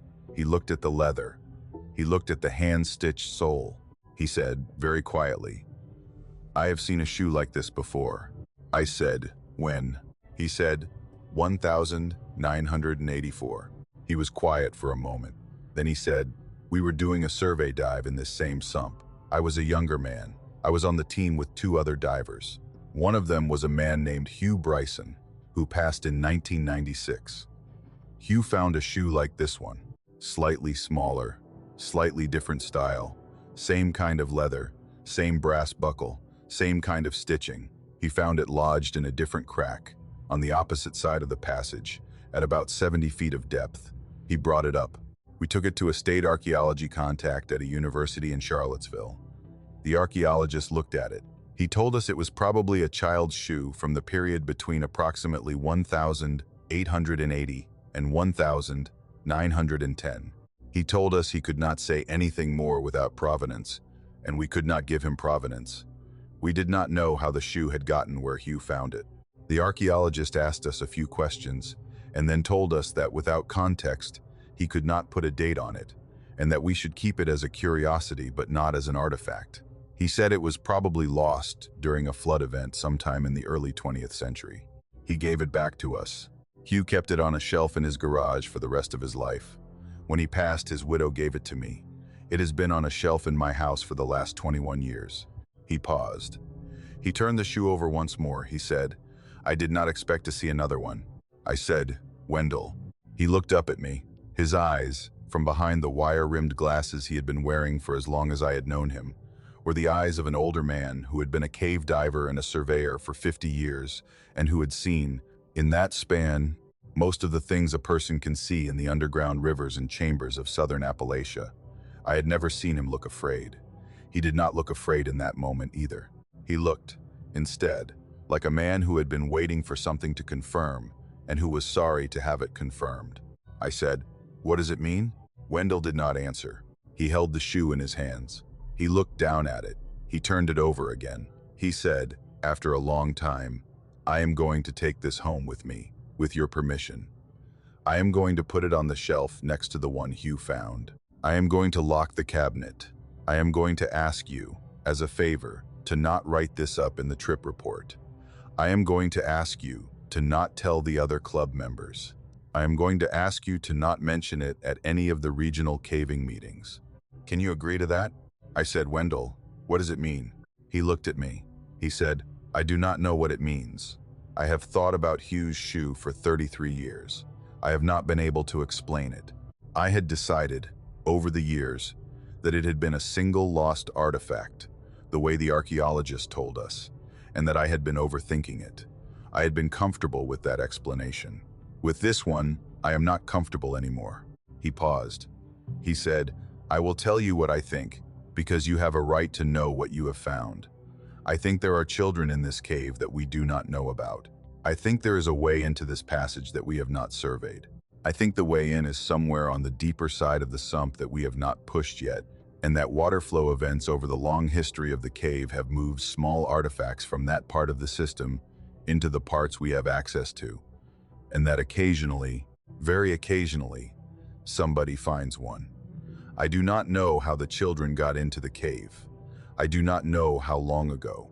I do not know whether they ever got out. I have not been able to find any historical record of any child going missing in this county at the time period the shoes seem to come from, but the records of that era are not complete, and not every child who went missing was reported. I have also not been able to push the deeper side of the sump, because the passage on the far side is too narrow for us to follow in current cave diving gear. There may be a chamber back there that we cannot reach. There may be more than one. I do not know." He stopped. He said, "I am sorry, son. I do not have a better answer for you." I said, "Wendell, that is enough of an answer." I let him take the shoe. He put it carefully back in the mesh bag. He clipped the bag to his own pack. We finished breaking down our gear. We hiked out of the cave together. We drove back to our cars. Wendell drove home with the shoe in the passenger seat. In the 8 years since, I have not been back to that sump. The club has continued to dive it on a maintenance basis, and Wendell has remained the lead surveyor through the 2024 season, when he announced his retirement. I have made excuses every time the sump has come up on the dive schedule. I have done my photo work in other systems. I have stayed an active member of the club and have remained on good terms with Wendell, who is now in his early 80s and lives quietly in a small house outside Roanoke. Wendell has never mentioned the shoe to me again. I have never mentioned it to him. Owen and Joanne, who saw the shoe handed over that morning, have also never mentioned it. We have all kept the small, careful silence Wendell asked for. The shoe is, as far as I know, still in a locked cabinet in Wendell's home, beside the shoe Hugh Bryson found in 1984. I have never seen them together. Wendell has not invited me. I have not asked. I have thought many times, over the years, about what Wendell told me, about the chamber he believes is back there, somewhere on the deeper side of the sump where current gear cannot reach. about the children whose shoes have been drifting out of that chamber for 100 years or more, occasionally coming far enough through the system to be wedged into cracks where divers can find them. I have thought about whether the chamber will ever be reached. I have thought about whether anyone alive today will ever know what is in it. I have thought about Wendell, who must know that his retirement means he will not see it pushed in his lifetime, and whether that is a comfort to him or not.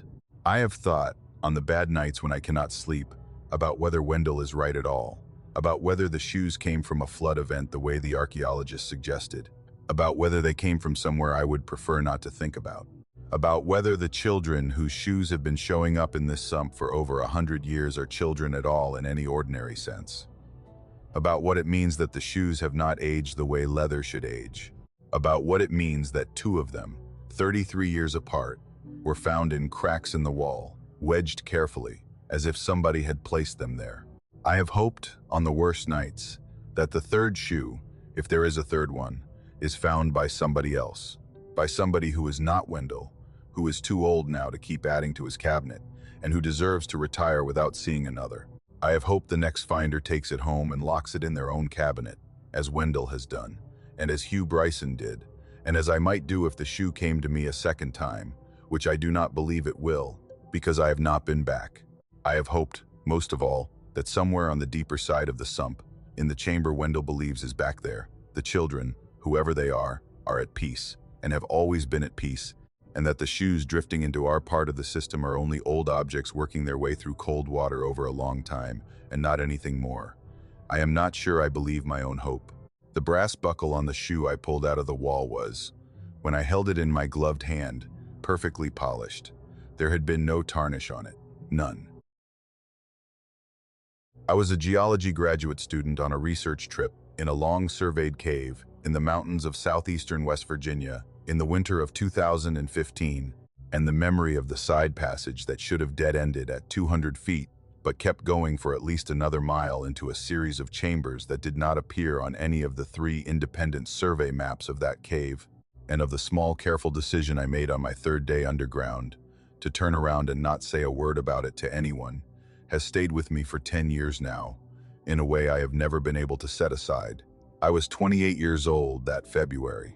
I was 3 years into a doctoral program in geology at a state university in West Virginia, working on a dissertation about the speleogenesis of a particular limestone formation in the southeastern part of the state. My advisor was a careful, tenured professor in his early 60s named Dr.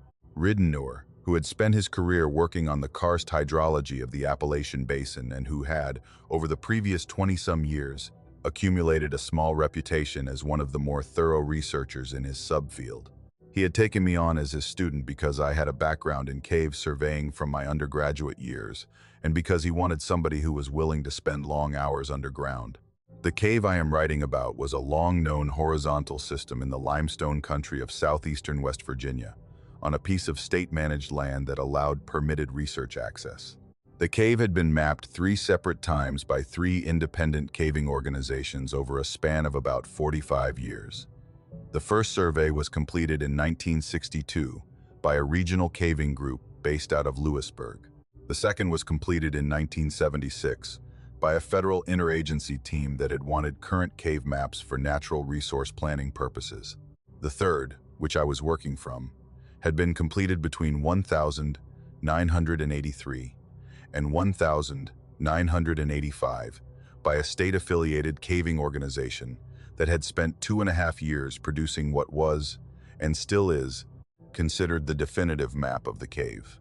All 3 surveys agreed on the major features. The cave was about 4 miles of horizontal passage, with a few minor side leads, several large rooms, and 1 long descending corridor that ended at a small dry breakdown about 2.5 miles from the entrance. The 1,962 and 1,976 maps differed in some details from the 1,985 map, mostly in the level of detail in the smaller passages, but none of the 3 maps disagreed on the overall extent of the cave. The cave had been the subject of 2 doctoral dissertations before mine, plus a number of smaller research papers. It was, in the small, careful world of southeastern West Virginia karst research, considered well understood. The state had been issuing research permits for it for decades. The hydrology had been measured, the biology had been cataloged, the geology had been mapped. There were, by 2015, very few legitimate questions left to ask about the cave that had not already been answered by somebody. My own dissertation work was a narrow follow-up project on a particular flowstone formation in one of the larger rooms, work that involved taking small core samples from a calcite mound that had grown over the course of probably 10,000 years on the floor of a chamber called the Rotunda, about 1.5 miles into the cave. I had been on the project for 2 field seasons before the trip I am writing about. I had spent the spring and summer of 2014 doing initial reconnaissance work, taking samples, photographing my study site, and getting to know the cave generally. I had spent the fall of 2014 in the lab, processing my first round of samples. The trip in February of 2015 was my third field trip to the cave, intended to collect a few additional samples and to do some final photography in the Rotunda. I had a 5-day permit. I planned to camp in the cave on 3 of the 5 nights in a small dry alcove I had used on previous trips, which let me make better use of my underground time. I went in alone. I want to be clear about that. Solo cave research is not unusual at the doctoral level, particularly in well-known caves, and my advisor had approved my solo work plan with the standard precautions, including a written check-in protocol with a faculty colleague at the university. The cave was familiar. My route was familiar. I had been through every section of the cave I was working in many times. I was carrying enough gear for an extended underground stay, with redundant lights and a satellite messenger and an emergency kit. I was being careful in the way that experienced cavers are careful, which is to say, methodically and without drama. I went into the cave on a Monday morning in mid-February. I worked at the Rotunda all day Monday and Tuesday. I camped in the alcove both nights. The work was uneventful. By Wednesday morning, I had collected most of the samples I needed and had completed most of the photography. I had the better part of 2 days of underground time still scheduled, and I had decided, the night before, that I would spend Wednesday morning doing a small follow-up project I had been wanting to do since my first field season. I had wanted to walk a few of the smaller side passages of the cave that lay near my study site, partly because I was interested in their geometry, and partly because I had wanted to confirm a few minor details on the 1,985 map before I closed out my fieldwork. One of those side passages was a short lead, labeled on the 1,985 map as a dead-end alcove. The alcove was located about 300 yards from the Rotunda, branching off from a longer passage that connected the Rotunda to one of the other major rooms of the cave. The 1,985 map showed the alcove as a roughly 200-foot horizontal passage that terminated at a small breakdown of natural rockfall with no continuation possible. The 1,962 and 1,976 maps agreed on this assessment. All 3 maps showed the alcove as a small terminal feature, the kind of small dead-end side lead that surveyors document and then move past. I walked to the entrance of the alcove on Wednesday morning at about 10 o'clock. The entrance was, as the map described, a roughly 3-foot wide opening in the wall of the connecting passage, with a low ceiling that required me to crouch as I entered. I crouch-walked for the first 30 feet or so, until the passage opened into a more comfortable walking height. I straightened up. I shone my headlamp ahead. The passage continued in front of me, more or less straight, with the same gentle horizontal trend the map had indicated. The walls were the typical Greenbrier limestone of the region. The floor was dry, with a thin layer of fine cave silt. The passage was probably 6 feet wide and 7 feet high through this section. Comfortable walking, with no signs of breakdown or hazard. I walked at a steady pace, counting my paces in the way I had been trained to do for rough distance estimates underground, taking note of small features as I passed them. A small flowstone deposit on one wall, a small rimstone pool, dry, on the floor, a narrow vertical fissure running up the right wall. I walked for what I estimated was about 200 feet, based on my pace count. I was looking for the breakdown that the map showed at the end of the passage.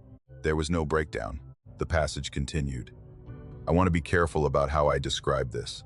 The passage at the 200-foot mark, where all 3 of my maps agreed it should end, looked exactly the same as the passage at the 50-foot mark and the 100-foot mark. Same dry silt floor, same 6-foot width, same 7-foot ceiling, same gentle horizontal trend. The features around me had no transition. Nothing in the geometry suggested I had walked past a former endpoint.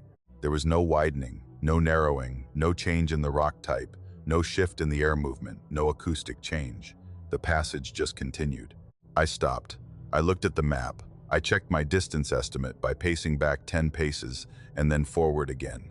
I confirmed I was at approximately 200 feet. I was past the point where the passage should have ended. The passage was not ending. I considered, briefly, whether I could have entered the wrong passage. I rejected this. I was within sight of the connecting corridor I had come from, and I had verified the side lead's identity against my map at the entrance. I was in the right alcove. The map was wrong. I want to describe what I did next, because I have thought about it many times in the 10 years since. I did not turn around. I should have turned around. The careful thing for a doctoral student in geology to do, on encountering a discrepancy between a 30-year-old definitive map and the current state of an underground passage, is to mark the discrepancy in a field notebook, photograph the location, and then turn around and report the discrepancy to one's advisor for further investigation by a properly equipped survey team.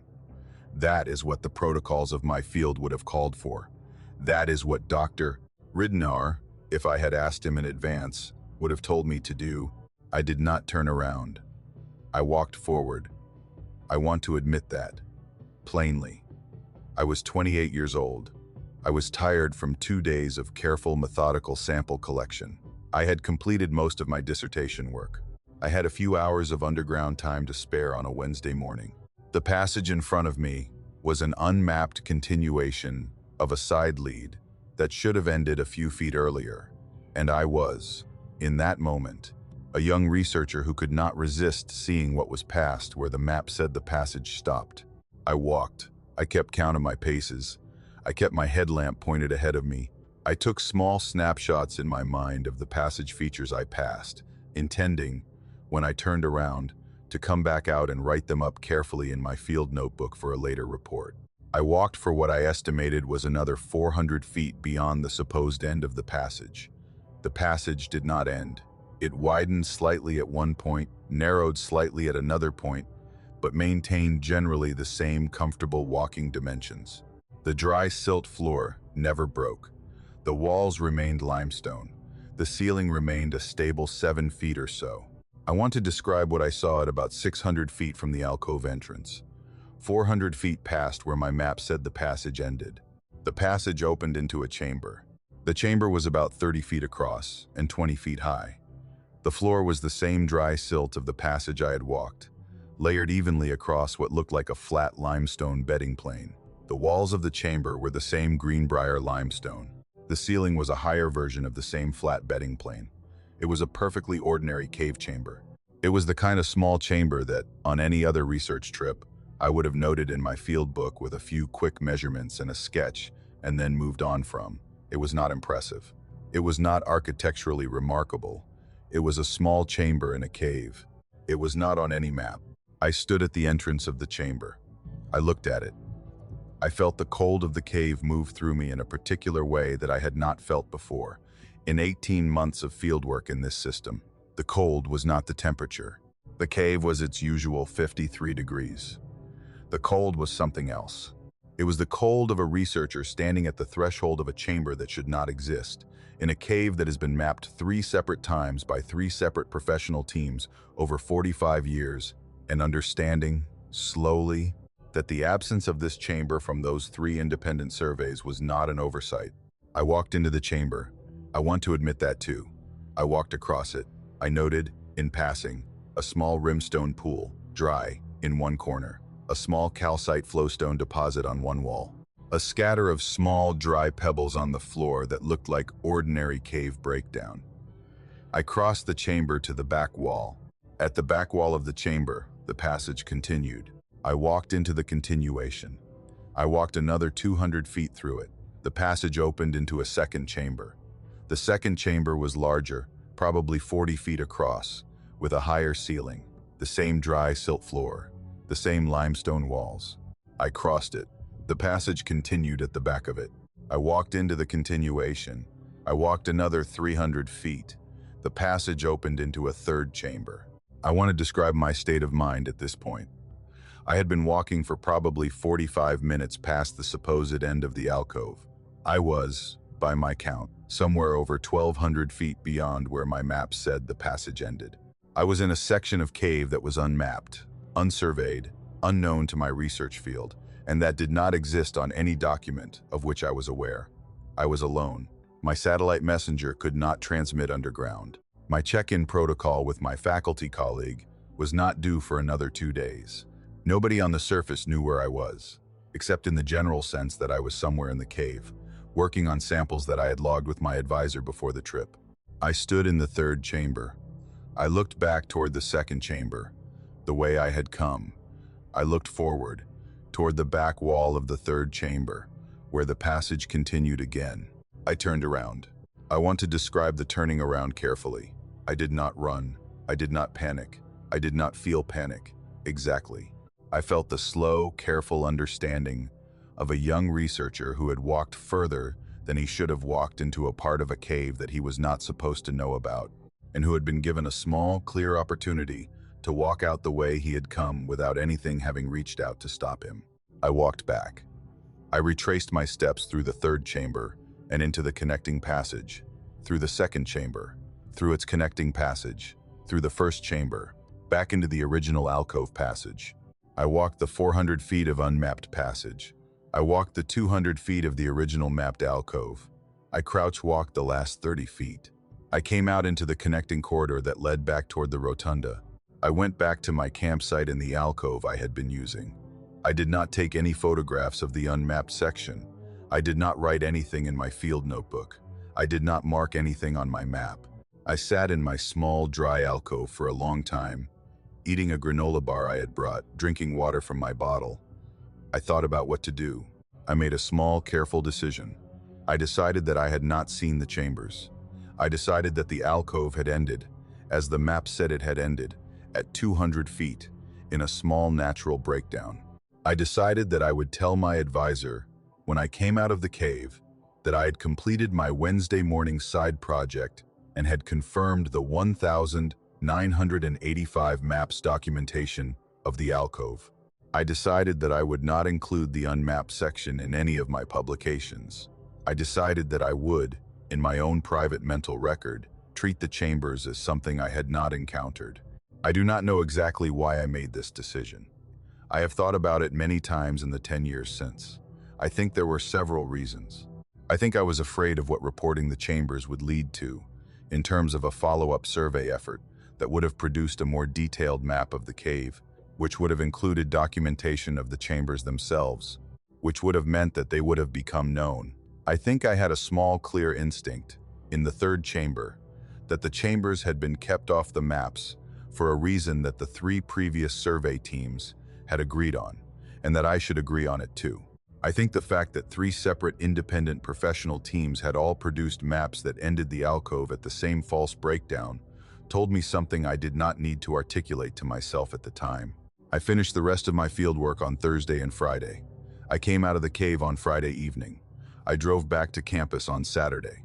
I met with Dr. Reidnar the following Monday. I gave him my field report.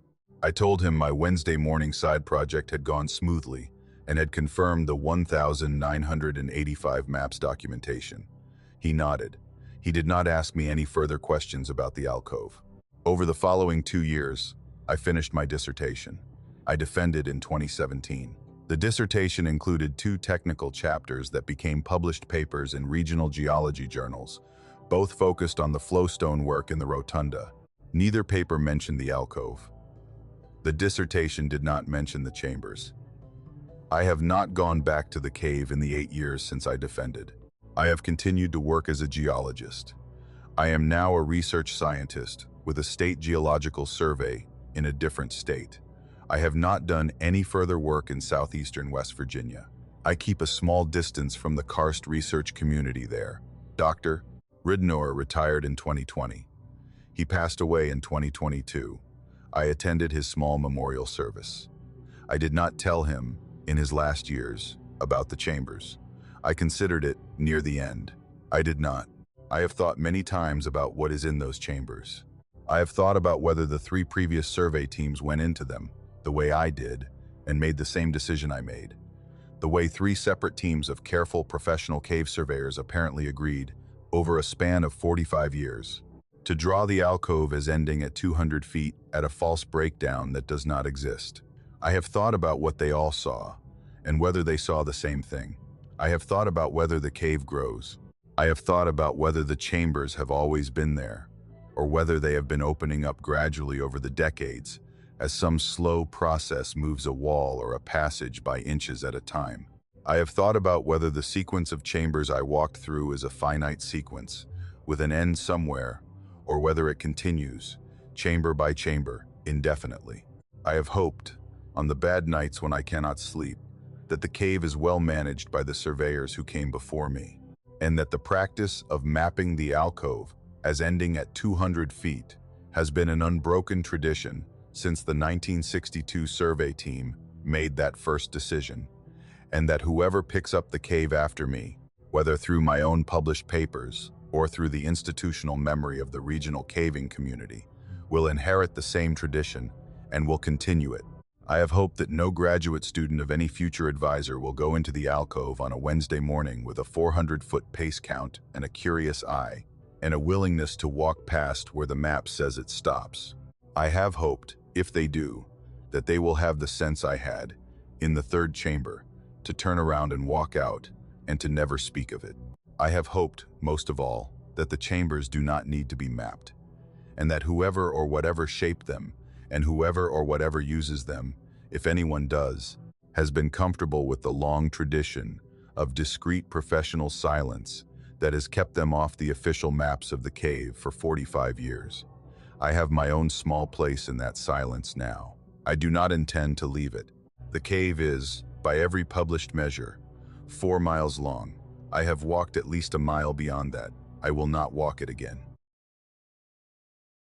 I was a hobbyist caver in the limestone country of eastern Tennessee in the summer of 2021, and the memory of the small, low crawl that opened up behind a shifted section of breakdown at the back of a side passage I had been visiting for 6 years, and of the small dry chamber I came into on the other side of that crawl, with its walls covered in charcoal drawings I could not identify in any caving book I had ever read, has stayed with me for 4 years now, in a way I have never been able to set aside. I was 36 years old that July. I had been a hobbyist caver for about 10 years, having started in my late 20s when a friend from work had taken me on a small commercial cave tour in Kentucky, and I had asked, at the end of the tour, whether there was a way to do more of this without paying for a guide. The friend had introduced me to a small caving club based in Knoxville, and over the following decade I had become a regular member of that club, doing maybe 20 trips a year on average, working through the smaller and less traveled cave systems of eastern Tennessee. My day job was as an IT systems administrator for a small regional bank, which gave me steady weekends and a livable workload, and the caving had become, over the years, the part of my life that I structured the rest of my life around. The cave I am writing about was a small system on a piece of private land in a rural county in eastern Tennessee, owned by an older couple who had a long-standing arrangement with our caving club to permit member visits in exchange for a small annual donation to the club's land access fund. The cave was not on any commercial tour circuit. It was not particularly famous. It had been mapped in the 1990s by a previous generation of our club members, and the master map showed about 1.5 miles of horizontal walking passage with a few small side leads, none of them spectacular, none of them holding any particular interest for the broader caving community. I had been visiting the cave on solo day trips since 2015, partly because it was close to my house, and partly because the older couple who owned the land had taken a quiet liking to me and had been comfortable with me coming up by myself. There was one particular side passage in the cave that I had grown fond of over the years.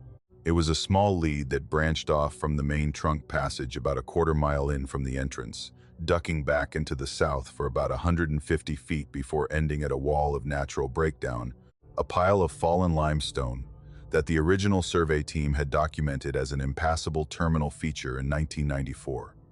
The passage had a particular quality I liked. It was narrow and quiet.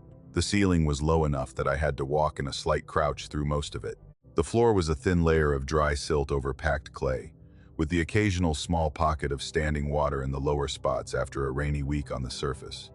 It was not an interesting passage in any geological sense. It was just a small, quiet lead that I had taken to spending an hour or so in on most of my trips, sitting at the back of it with my headlamp turned to its lowest setting, listening to the slow, steady drip of water from the ceiling and the small, soft sounds of my own breathing in the narrow space. I had visited the side passage probably 40 times between 2015 and the summer of 2021. I knew it well.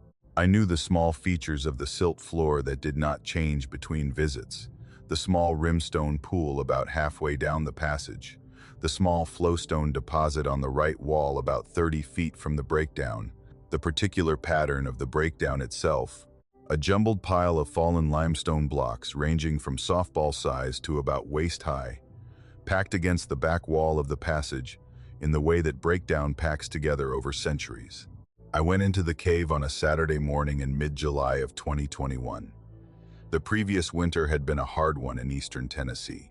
We had had several heavy ice storms and one particularly cold week in February that had brought the deepest freeze the region had seen in about 30 years. Cave systems sometimes shift after hard winters. Frost wedging in surface rock above a cave can transmit small movements down through the limestone, and breakdown piles inside caves occasionally adjust themselves in response. It was not common, but it was not rare either, and any caver who had been working the same systems for years had seen examples of it.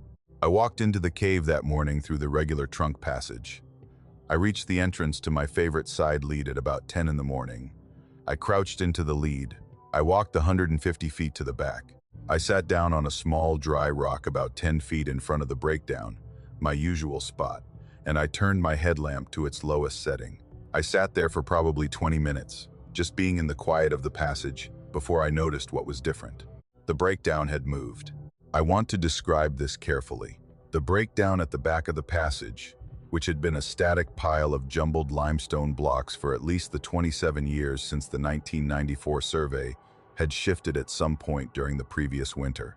A section of the lower right side of the pile had settled by maybe 18 inches, with several of the medium-sized blocks rolling outward into the passage and creating a small gap at the back of the pile. The gap was about 3 feet wide and maybe 2 feet high at its highest point, opening into what looked like, in the dim light from my low-setting headlamp, a continuation of the passage behind the breakdown. I stood up. I turned my headlamp to its bright setting. I walked closer. I knelt down. I shone my light into the gap. Beyond the gap, behind the breakdown, the passage continued for a short distance into what looked like a small dry crawl. The crawl had a low limestone ceiling and a relatively flat dry floor, the typical character of a small cave passage that water and time had shaped. The crawl extended for maybe 10 or 15 feet before turning to the right and going out of sight. I want to say, plainly, that I should not have gone in. The protocols of my caving club, and of every reputable caving organization I knew of, called for solo cavers who encountered new passage to mark it carefully, photograph the entrance, and report it to the club for a follow-up survey effort by a properly equipped team. New passage in a known cave is the kind of thing that gets professionally surveyed, not casually entered by a single hobbyist on a Saturday morning. I knew this. I had been a club member for 10 years. I had read the protocols. I had explained them to newer members myself. I went in anyway. I want to admit that. I was 36 years old. I had been visiting this passage for 6 years. I had a small territorial feeling about it, the way longtime cavers sometimes develop about the small overlooked corners of caves they consider their own. The opening behind the breakdown was, in some way I could not articulate at the time, a gift the cave had given me, a small new room I had been let into by the slow, patient work of a hard winter. I wanted to see what was in it. I wriggled through the gap. I had to lie flat on my belly and push my pack ahead of me. The crawl was tight, but not dangerously so. The limestone of the floor and ceiling was dry and clean. I crawled through the first 10 feet or so, and around the bend to the right. The crawl opened after maybe another 6 feet, into a small, dry chamber. I want to describe the chamber carefully, because I have gone over the image many times in the 4 years since. The chamber was roughly oval-shaped, about 15 feet long and 10 feet wide, with a relatively flat ceiling about 7 feet high. The floor was a thin layer of fine, dry silt over packed clay, with the occasional small pebble of broken-down limestone. The chamber was, in physical terms, an entirely ordinary small cave room. It was the kind of small chamber a side passage opens into 100 times in the course of a long-known cave system. The walls were not ordinary. The walls of the chamber, from about waist height up to about head height, were covered with charcoal drawings. I want to describe what I saw. The drawings were rendered in what looked like wood charcoal, the kind of charcoal that early peoples produced from partially burned hardwood sticks. The lines were clean and steady, executed with a confident hand. The figures and symbols were arranged across the walls in a deliberate pattern, with negative space between them, the way a painter or a careful illustrator arranges their work, not the way a casual graffito maker scribbles randomly. The drawings covered probably 40 linear feet of wall surface, wrapping around most of the chamber. I shone my headlamp slowly across the walls. I counted, in a rough way, what I was looking at. There were probably 30 or 40 animal figures. They were rendered in profile, in a stylized but recognizable way. Deer, elk, bear, wolves or coyotes, a few smaller animals I could not identify. There were also human figures, probably a dozen of them, also in profile, with the simplified bodies and detailed heads that early human figure art often uses. The human figures were not clothed in any way I recognized. They wore or were drawn with a variety of headpieces or coverings I did not recognize. Some of the human figures were standing alone. Some were standing in small groups. Some were holding objects I could not identify. The third category of marks on the walls was the one I have thought about most. There were symbols, maybe 40 or 50 of them, scattered across the walls between and among the figures. The symbols were not pictographic in any clear way. They were not animals. They were not human figures. They were geometric or abstract marks, each one rendered carefully in the same charcoal as the figures. Some of them looked like simple shapes, circles with marks inside them, triangles with extensions, series of parallel lines. Others were more complex, with combinations of curves and angles that I could not categorize. I want to be clear about the symbols, and about my reaction to them. I had spent 10 years caving in the southeastern United States. I had read most of the standard works on Appalachian cave archaeology. I had visited a number of caves with documented prehistoric drawings. I knew, in a general way, what the established corpus of Native American cave art looked like in the southeastern United States. I had seen examples of it in person, in commercial caves with interpretive programs, and in photographs, in survey reports, and in academic papers. The corpus was distinctive. It had recognizable conventions. It had specific stylistic features that researchers had documented over decades of work. The drawings on the walls of this chamber were not Native American cave art. I want to say that as plainly as I can. They were not in any of the styles I had ever seen documented. The animals were rendered with a different stylistic approach. The human figures were posed in ways that were not part of any Native American convention I knew.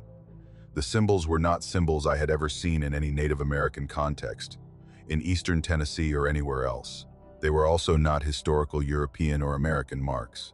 They were not the kind of markings that early settlers or hunters or moonshiners had left in caves, which I had also seen examples of. They were not anything I could place. The drawings were old. I want to be careful about this estimate. I am not an archaeologist.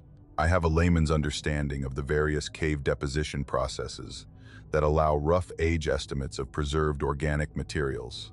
But I am a caver who has spent a lot of time looking at how slowly cave walls change, and I could see, on the walls of this chamber, that the drawings had a thin but visible patina of mineral deposit across them. Calcite, primarily, the slow accumulation of cave drip water over a long period of time. The patina was thin enough that the drawings remained completely legible, but it was thick enough that the drawings could not have been made recently. I would have estimated, with caveats, that the drawings were at least several centuries old. They might have been considerably older. They might have been 1,000 years old or more. I stood in the center of that small chamber for probably 10 minutes. I shone my headlamp across the walls slowly, taking in what I was seeing, trying to make sense of the categorization problem I had walked into. I thought about the animals. I thought about the human figures and the things they were holding and wearing. I thought about the symbols. I thought about who had made them. I want to describe the cold I felt in that chamber. It was not the cave temperature. The cave was its usual 55 degrees. The cold was something else. It was the cold of a hobbyist caver who had crawled into a small chamber at the back of a side passage in a cave he had been visiting for 6 years, in a cave that had been mapped by professionals in 1994 and was now looking at evidence that whoever had made the drawings on these walls had also been in this cave. Behind this same breakdown, at some point in the deeper past, and had spent enough time in this chamber to render 40 linear feet of detailed, careful art that did not match any known visual culture of the region. The cold was the slow understanding that the breakdown that had blocked this chamber had not always been there. The chamber had once been accessible, and the people who had drawn on its walls had walked into it from somewhere and had spent significant time there and had made marks I could not read. I thought about whether the chamber had a connection to the surface elsewhere, beyond the crawl I had come through. I shone my light around carefully. I looked at the back wall of the chamber. There was no obvious continuation. The chamber appeared to be a closed space, with one entry. The crawl I had come in through, which had been blocked by breakdown until the previous winter. I stood there a while longer. I made a small, careful decision. I did not photograph the chamber. I had a small camera in my pack. I did not take it out. I had a notebook in my pack. I did not write anything in it. I did not measure anything. I did not record anything. I looked at the chamber, slowly and carefully, for about 10 more minutes, and I let my eyes finish taking in what they could take in. Then I turned around. I crawled back through the bend. I crawled back through the 10 feet of low passage. I wriggled out through the gap behind the breakdown. I did one small thing on my way out. I picked up 2 of the medium-sized limestone blocks that had rolled outward from the breakdown into the passage, and I set them carefully back against the gap, partially blocking it. I wedged a 3rd smaller block in beside them. I did not seal the opening. I would not have been able to. The breakdown above the gap was settled in the way that breakdown settles after a major shift, and trying to push the larger blocks back into place would have been beyond my strength and beyond what was structurally safe to attempt. What I did was reduce the visibility of the gap from outside, from the perspective of a casual caver walking down the side passage. A person looking at the breakdown wall from 10 feet away, from where my usual sitting rock was, would have seen what looked like a wall of jumbled breakdown with a few smaller blocks in a slightly different position than usual. They would have had to kneel down and look carefully to see the gap behind the blocks. I was hoping that nobody would. I crawled out of the side passage. I walked back through the trunk passage. I walked out of the cave. The morning sun was bright in the small clearing outside the entrance. I sat on a fallen log and I drank some water from my bottle, and I tried to slow my breathing. I drove home. I did not write a trip report. I did not log my hours into the club's online tracking system, as I usually did. I spent the rest of that Saturday and most of Sunday quietly at my house, thinking about what I had seen. In the 4 years since, I have not been back to that cave. I have made excuses. I have told the club I have been busy at work. I have suggested other caves when our trip planning has come up. The older couple who own the land has not contacted me, which I have been grateful for. I do not know whether they know about the chamber. I do not know whether the 1,994 survey team encountered the chamber the way I did. The way 3 teams over 45 years apparently encountered the chambers in the West Virginia cave I once read about, and made the same decision I made. I do not know whether the breakdown shifted in some previous winter and was sealed back over by some other shift. I do not know whether the chamber has a long history of being visible to careful cavers and being put back, gently, by each one in turn. I have not told my caving club. I have not told the older couple. I have not told my wife, who knows me well enough that she has noticed something is different about my caving frequency in the years since 2021, but who has not pressed me on it. I have continued to be an active club member. I have done about 30 other trips since the summer of 2021, in other caves, in other counties. I have been careful to choose caves with limited side passages and no recent breakdown shifts. I have been careful to cave with partners more often than I used to. I have not gone solo into any small, overlooked side lead in any cave I have a long relationship with. I have thought many times, over the 4 years since, about what is on those walls. I have thought about the animals. I have thought about the human figures and the things they were wearing and holding. I have thought about the symbols. I have thought about who made them, and when, and what visual tradition they were part of, and whether that tradition has any descendants today, or whether it died out completely, or whether it never had descendants because it was never quite a human tradition in the first place. I have thought about whether the people who made the drawings lived in that chamber, or whether they came to it only occasionally, the way people come to a sacred place to make marks before going home. I have thought about the long dark periods between the breakdown shifts, when the chamber would have been sealed, and about whether anything was inside it during those periods, and about what condition that something was in when the breakdown shifted again and let air back into the room. I have hoped, on the bad nights when I cannot sleep, that the small, careful effort I made with the 3 limestone blocks at the gap has been enough, and that no other caver has happened down that passage in the 4 years since, and that the gap has continued to be small and unobtrusive, and that the chamber has remained sealed in the practical sense that a casual visitor would not see it and would not investigate. I have hoped that the breakdown will shift again in some future winter and will close the gap completely, and that the chamber will go back to being inaccessible the way it has been inaccessible for who knows how many centuries, and that the drawings will stay on the walls undisturbed for whoever is supposed to find them next, if anyone is. I have not gone back. I do not intend to. I have decided, the way certain things are decided in a caver's life, that the chamber is not my chamber, and that the drawings are not my drawings, and that what I owe to whoever made them is a long, careful silence. I have my place in that silence now. I do not know if I am the only person who keeps it. I hope I am not. I hope the older couple who own the land will pass it on to people who will continue to permit only careful, trustworthy cavers to enter, and that those cavers, if they ever happen down that side passage, will sit on the rock I used to sit on, and will turn their headlamps down low, and will hear only the slow, steady drip of water from the ceiling, and will not look too closely at the breakdown wall at the back of the passage. I hope the gap stays small. I hope the cave keeps its secret.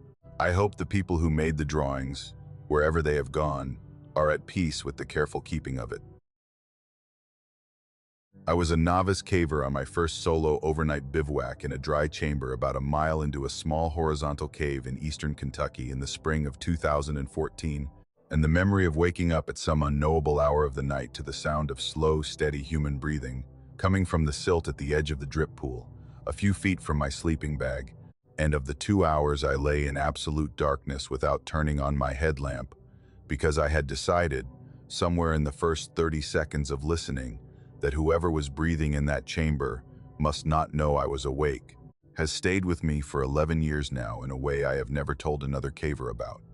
I was 26 years old that April.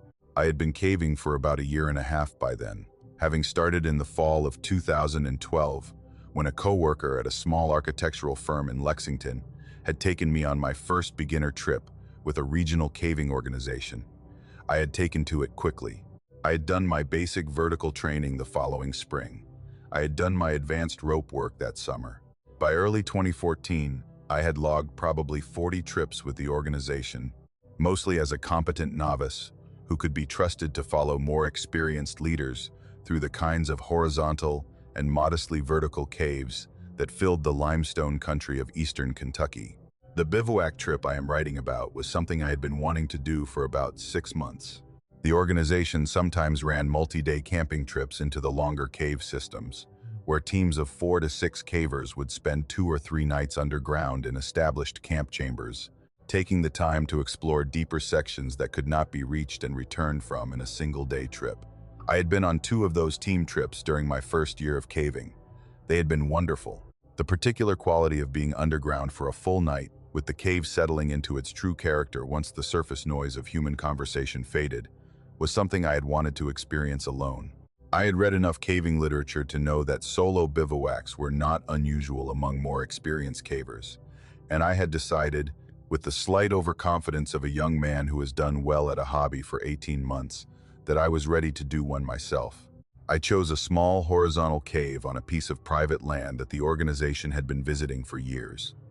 The cave was about 3 miles long, with a single entrance at the bottom of a small wooded hollow. The main passage was a comfortable walking corridor that ran for about a mile back from the entrance to a junction room called the Crossroads, where the passage split into several smaller leads. A few hundred feet past the crossroads, off a short side passage, was a small dry chamber called the drip room, named for a small, slow-flowing drip pool at its far end. The drip room had been used as a camp chamber by club members for decades. It was dry, quiet, easily accessible from the main passage, and large enough to hold a sleeping bag and a small camp stove with room to spare. It was the standard solo bivouac destination for novice members who wanted to try an underground night, and it was where I had decided to go. I cleared the trip with the landowner and with the organization's safety officer. I followed the protocols. I told 2 friends on the surface where I was going and when to expect me out, with instructions to call the organization if I had not made the agreed check-in. I went in on a Saturday afternoon in mid-April. The hike from the entrance to the drip room took me about an hour and 40 minutes, through the comfortable walking passage of the main corridor, past the crossroads, and down the short side passage. I reached the drip room at about 3:30. I set up my bivouac. I want to describe the chamber. The drip room was a roughly oval space about 30 feet long and 20 feet wide, with a low arched ceiling that was about 10 feet high in the center and sloped down to about 6 feet at the edges. The floor was a thick layer of fine dry silt that had been deposited over thousands of years by the slow seepage of cave water. The walls were the typical Greenbrier limestone of the region, with a few small flowstone deposits along the lower portions and a single small calcite formation near the back of the room. At the far end of the chamber was the drip pool, a small natural basin in the silt, about 18 inches across and maybe 4 inches deep, fed by a slow, steady drip from the ceiling, about 10 feet above it. The drip was the kind of cave drip that has been falling for centuries, one drop every 5 or 6 seconds. The small pool maintained by the slow, continuous flow. I set up my sleeping bag about 3 feet from the edge of the drip pool. I unrolled a small foam pad first, to insulate me from the cold of the silt floor, and laid the sleeping bag on top of it. I oriented the bag so that my head was toward the back wall of the chamber, and my feet were toward the entrance. The sleeping bag was a good 0-degree synthetic bag I had bought for backcountry winter camping, more than warm enough for the steady 53-degree air temperature of the cave. I had brought a small camping pillow. I had brought a paperback novel. I had brought a small headlamp with fresh batteries, and a backup headlamp with fresh batteries, and a third small handheld light as a final backup. I had brought a 1-liter water bottle and a few snack bars. I had brought my caving helmet, which I planned to use as a pillow if my camping pillow turned out to be inadequate. I cooked a simple supper on a small alcohol stove I had brought, set up about 10 feet from my sleeping bag on a flat slab of limestone. I ate a freeze-dried beef stew. I drank some water.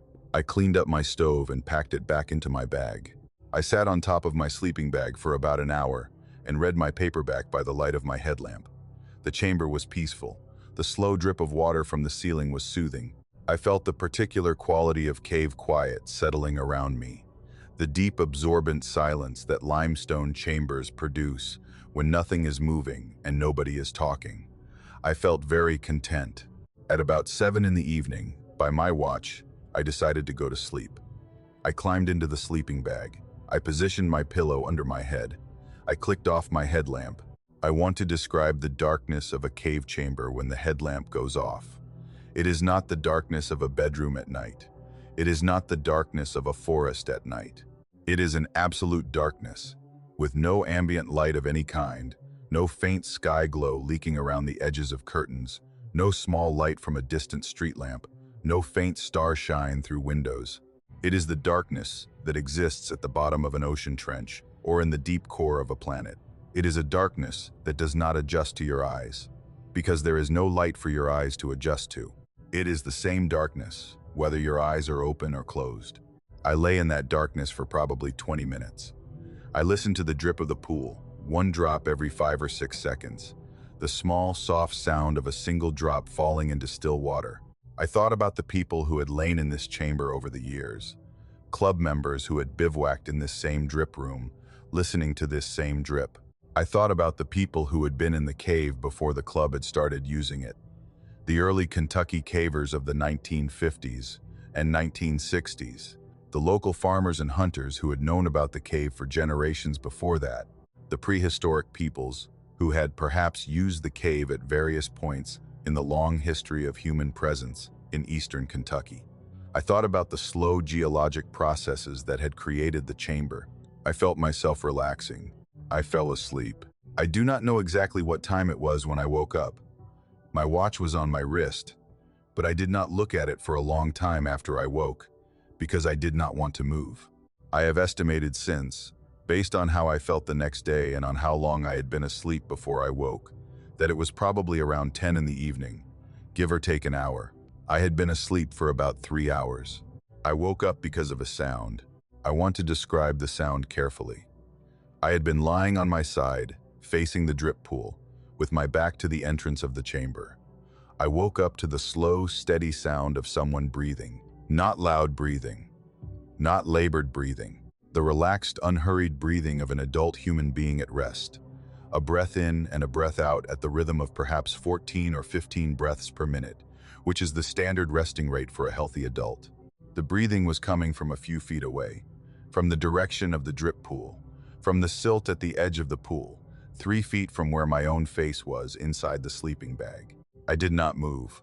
I do not know how to fully convey the precise quality of that not moving. I had woken up the way a person sometimes wakes up in the night, without any particular reason, with a slow drift back into consciousness from a shallow part of sleep. I had not gasped or jerked. I had not made any sound. I had simply opened my eyes in the absolute darkness, and within a second or two of opening them, I had become aware that I could hear, over the steady drip of the pool, the sound of someone breathing very close to me. My first thought, in the small fraction of a second before the rational part of my mind engaged, was that another caver had come into the chamber while I was asleep, perhaps another club member who had not realized I would be there, and had set up their own sleep position by the pool, and had drifted off. This was the explanation that my mind reached for first, because it was the explanation that made the world make sense. I held on to it for probably 2 or 3 seconds. Then I let it go. I let it go because I knew, with the certainty that you sometimes know things about a place you have been carefully aware of, that no other caver had come into the chamber. The chamber had a single entrance, the short passage from the crossroads, and I had been lying with my back to that entrance for 3 hours of sleep.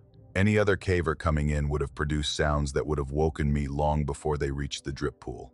The crunch of boots on the silt of the side passage, the brush of a body against the low parts of the entrance, the small, inevitable noises of a person setting down a pack and unrolling a sleeping bag. None of those sounds had occurred.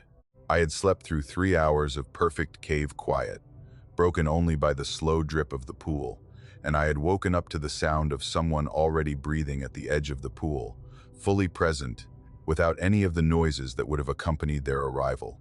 I lay in the sleeping bag with my eyes open, in the absolute darkness. I listened. The breathing was steady. It did not change. It did not speed up or slow down. It did not catch in the way a sleeping person's breathing sometimes catches when they shift in their sleep. It was the relaxed breathing of an adult human being who was awake, sitting or kneeling or possibly lying at the edge of the drip pool, 3 feet from my face, in the dark. I made a small, careful decision in those first 30 seconds. I decided that I was not going to turn on my headlamp. I decided that I was not going to move. I decided that whoever was breathing at the edge of that drip pool, I was not going to alert them to the fact that I was awake. I want to try to describe why I made that decision. It was not a calculated decision in the way that decisions are sometimes made by careful adults weighing risks against benefits. It was a small, clear instinct that came up out of the part of the human mind that does not rely on language. It was the same instinct that tells a small mammal in a forest, hearing a predator pass close to its hiding spot, to hold absolutely still.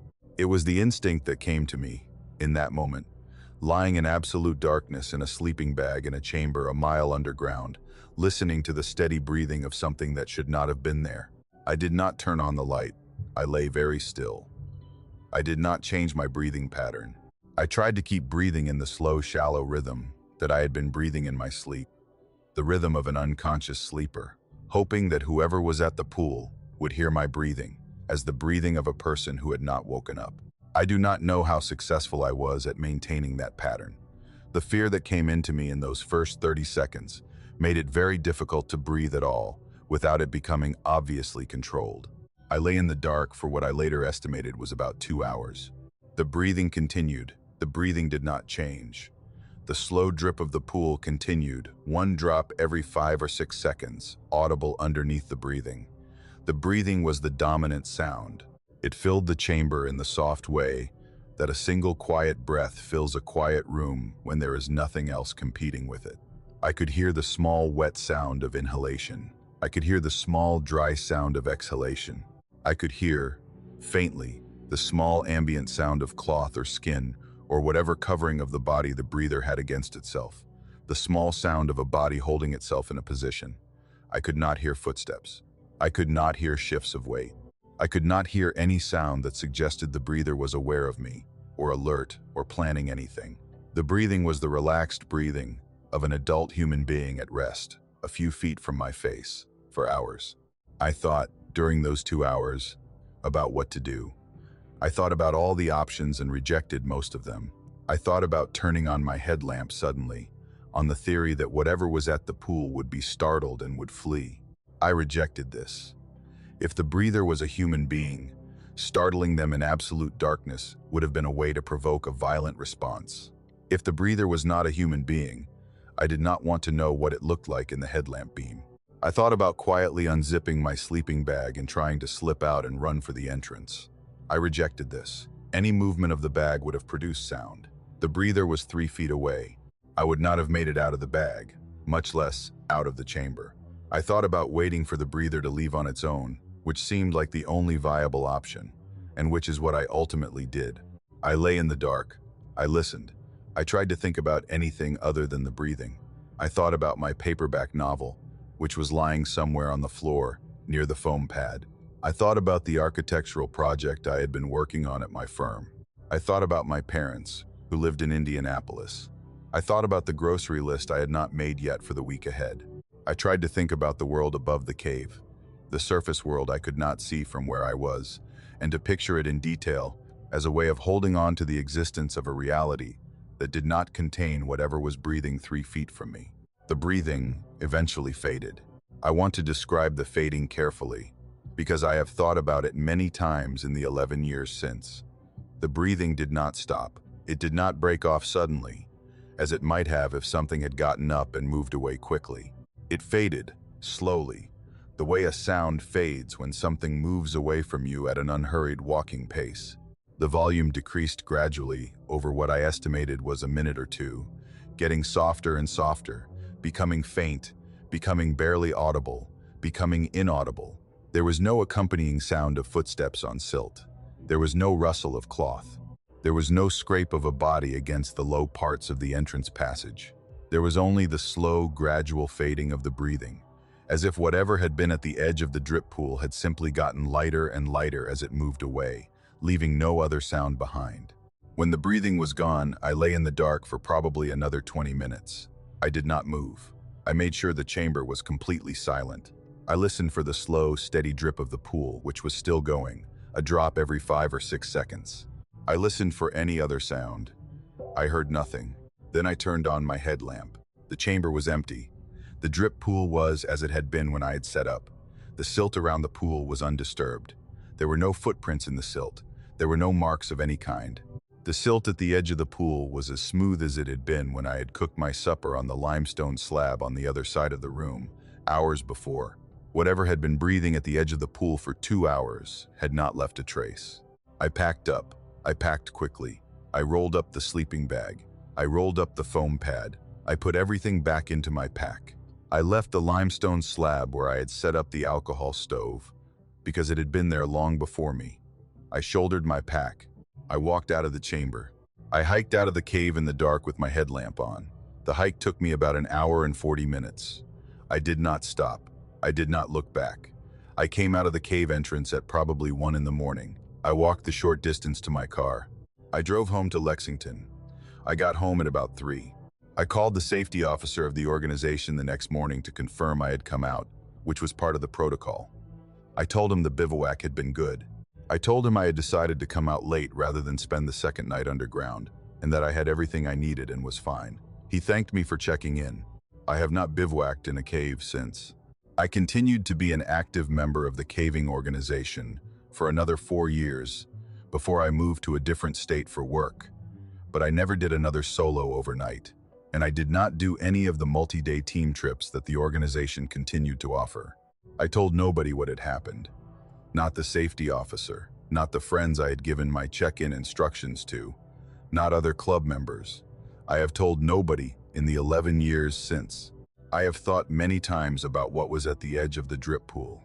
I have thought about whether it was a human being who had been in the chamber when I had arrived in the afternoon, hiding somewhere in the small spaces between the flowstone deposits and the wall, who had waited until I had been asleep for several hours before approaching the pool. I have thought about whether it was something that had come out of the deeper parts of the cave through some passage I had not noticed in my survey of the chamber. I have thought about how nothing left footprints in silt that records the slightest disturbance. I have hoped, on the bad nights when I cannot sleep, that whatever was breathing at the edge of the pool was a being that wanted only to drink, and that came to that pool quietly at night when the chamber was empty, and that had not expected a human visitor that evening, and that had been, perhaps, as still and as careful as I had been, waiting for me to leave so that it could go about its small private business. I have hoped, on the worst nights, that it does not come to the pool when other novices bivouac in that chamber. I have hoped the silt continues to record nothing. I have hoped, most of all, that I was the only one. I do not think I was. The breathing had been steadied. It had been practiced. The breather had been comfortable. It had drunk before. I have not been back. I do not intend to. There are other caves in eastern Kentucky. There are caves where the drip pools are quiet at night and where nothing comes to drink from them in the dark. I cave in those caves now, when I cave at all. I do not turn off my headlamp underground anymore. I sleep at home. I was part of a 5-person caving group working a deep vertical cave in the Pocahontas limestone of southern West Virginia in the fall of 2019, and the memory of the older man we found, sitting on a rock outside the cave entrance when we came out a little after 8 at night, after 11 hours underground, and of the polite nod he gave us before he walked off up the wooded slope into the dark forest without any light, has stayed with me for 6 years now, in a way I have never been able to set aside. I was 42 years old that October. I had been caving for about 16 years by then, mostly with a regional caving organization based out of southern West Virginia. I worked as a registered nurse at a small rural hospital in Mercer County, the kind of job where the long shifts left me the energy I needed for serious weekend caving, but not for much else. I had become, in my mid-30s and early 40s, one of the more reliable vertical cavers in our organization. I had logged probably 400 trips by the fall of 2019. I had done a lot of long days in deep pits. The cave I am writing about was a deep vertical system in the Pocahontas limestone of a remote county in southern West Virginia, on a piece of private timberland owned by a family that had been letting our organization access it for decades. The entrance was a 60-foot pit at the bottom of a small wooded sinkhole, set in the middle of a stand of mature oaks and hickories about a quarter-mile up a dirt forestry road from the nearest paved county route. Below the initial pit, the cave dropped through a series of vertical and traversing sections to a depth of about 600 feet, with several large rooms and a small underground stream that emerged at the bottom and disappeared into a sump. The cave was about 3 miles long in total surveyed passage.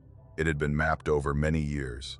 Our trip that fall was a maintenance survey, intended to update some of the older map sections and to re-rig a couple of the rope drops where the previous rigging had needed replacing. There were 5 of us on the team. Our trip leader, a man in his late 50s named Vernon, who had been caving in the Pocahontas for 30 years, and who knew that particular cave better than almost anybody. A woman in her early 40s named Brenda, who was our lead surveyor for the day. A younger man in his late 20s named Sam, who was on his first major survey trip with our organization. A second younger woman, in her mid-30s, named Kara, who was a steady, experienced caver and one of our better vertical riggers. and me. We had drawn up a plan for the trip about 2 weeks in advance. We expected to be underground for about 10 or 11 hours, depending on how the rigging work went. We met at the trailhead at 6 in the morning, a small roadside pull-off about 50 yards from where the dirt forestry road branched off the county route. There were 2 cars at the pull-off when we arrived, our 3-vehicle convoy bringing the total to 5 cars parked along the narrow shoulder. We hiked up the forestry road in the gray pre-dawn light, our packs heavy with rope and survey gear, our boots crunching on the gravel. The sinkhole was about a 15-minute walk from the pull-off. We reached it as the eastern sky was starting to turn pale gold above the ridgeline. The sinkhole was a small bowl-shaped depression in the forest floor, maybe 40 feet across and 15 feet deep, with the cave entrance opening at the bottom of one wall. The forest around the sinkhole was old hardwood, with a few large dead snags standing at the edges, and a thick layer of fallen oak leaves carpeting the slopes. There was a small flat rock about 20 feet from the cave entrance, half buried in the leaves, that members of our organization sometimes used as a sitting spot for putting on or taking off harnesses. Vernon had pointed out the rock to me on my first trip to that cave several years before. It was a familiar feature of the entrance area. We rigged the entrance pit. Vernon went down first. The rest of us followed in order, with me going last. By 7 in the morning, we were all at the bottom of the 60-foot pit, working our way through the upper passages of the cave, headed down into the deeper sections we had come to survey. The work that day went well, with the small hitches and adjustments that any long survey day involves. We rigged 2 rope drops with new line, removed the old rigging, took our shots, recorded our notes. The cave was the cave I remembered from my previous trips. Cold limestone walls, the faint constant sound of dripping water, the small, steady underground stream at the bottom. We ate lunch in a large room about 400 feet down, sitting on small rocks with our headlamps on a low setting to save battery. We worked another 4 hours after lunch. By 6 in the evening, we had completed everything we had set out to do, with about an hour to spare. We started our climb out at 6:30. Vertical climbing on rope, particularly at the end of a long survey day, is slow work. We had 2 rope drops to climb back up. We rotated through them carefully, with the more experienced climbers going first to clear the rigging at the top, and the less experienced climbers following with safety belays. By 7:45, we had reassembled at the bottom of the entrance pit. By 8 o'clock, the first 3 of us, Vernon, Brenda, and Kara, had climbed the entrance pit and were waiting at the top. Sam was on his way up the rope. I was at the bottom, waiting my turn. I started up the entrance pit at about 8 to 5 in the evening. The climb took me about 10 minutes. I was tired. My arms ached. My hands were cramped from a long day of rigging work. I came up over the lip of the pit a little after 8:15 and pulled myself onto the leaf-covered floor of the sinkhole. I want to describe what I saw when I came up, because I have gone over the moment many times in the 6 years since. I came up onto a sinkhole that was now in full October dark, with the only light being the 4 headlamps of my fellow cavers, gathered about 15 feet from the lip of the pit, and the small, soft glow of a couple of dropped psyllium sticks on the leaves where Vernon had set them as he came up. The forest around the sinkhole was completely dark. The trees were silhouettes against a slightly lighter sky overhead, where the half-moon was rising somewhere above the ridge. The air was cold, probably in the upper 30s. The kind of cold that settles into a wooded hollow on an October night in the southern Appalachians. About 20 feet from the cave entrance, sitting on the small flat rock that members of our organization sometimes used as a harness-changing spot, was a man. I want to describe him very carefully.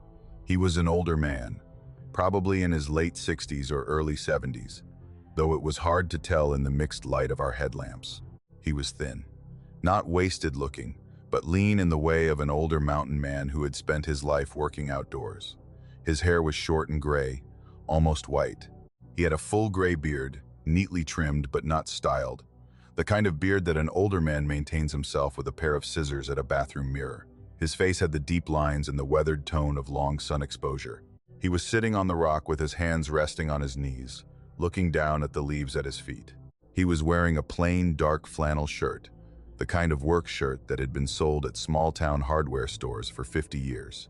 He was wearing old work pants, dark denim or canvas, with the worn knees of a man who had spent a lot of time kneeling. His boots were leather work boots, worn, not muddy. He was not wearing a jacket. I want to emphasize that. The temperature in the sinkhole that night was probably 38 or 39 degrees. Anyone who had hiked into the sinkhole from any direction would have been wearing a jacket. He was not. He was sitting in his flannel shirt, his arms bare from the cuffs down, his hands resting on his knees, in a posture of complete comfort. He had no caving gear, no helmet, no headlamp, no pack, no rope, no carabiner on his belt. Nothing on his person that would have suggested he had any reason to be at a cave entrance at 8 o'clock at night. He looked up when I came over the lip of the pit. His eyes were pale gray, very calm, with no apparent surprise at our presence. He had clearly been there for some time. He had clearly been waiting for us to come up. He nodded. He said, in a quiet, polite mountain voice, "Evening." I want to describe my response. I was tired. I was 300 yards from the surface road, 11 hours into a hard day of caving, with my hands cramped on my ascenders and my legs shaking from the climb. I was not in any frame of mind to think clearly. I said, "Evening," back to him. The other 4 members of my group had stopped what they were doing when they heard the man speak. Vernon, who had been coiling a rope, set the rope down. Kara, who had been packing her gear, paused with her hand on a strap. Brenda and Sam looked at the man without saying anything. The man stood up. He did it slowly, the way an older man stands up after a long sit, putting his hands on his knees and pushing up. He brushed off the back of his pants. He looked at our group, all 5 of us standing or kneeling in our caving gear in the bottom of the sinkhole, our headlamps lighting the leaves and the stones around us. He gave us another small, polite nod. Then he turned away from the cave entrance and walked away from us, up the wooded slope that rose at the back of the sinkhole, away from the dirt forestry road and away from the direction we had hiked in from. He walked at an unhurried pace, the steady walking pace of a man who knew exactly where he was going and was not concerned about the dark. He was not carrying a light. He did not turn on a flashlight when he reached the trees. He just walked into the forest, in his flannel shirt and his work pants, without any light, and within probably 15 seconds, he was out of sight in the dark trees. None of us spoke for probably a full minute. Vernon was the first to move. He walked over to where the man had been sitting on the rock. He crouched down. He looked at the leaves around the rock. He looked at the rock itself. He stood up. He looked up at the slope where the man had walked. Vernon said, very quietly, "Did anybody else just see that?" We all said yes, in various forms. Kara said, "Vernon, what just happened?" Vernon did not answer her right away. He stood at the rock and looked up at the slope. The man was completely out of sight by then.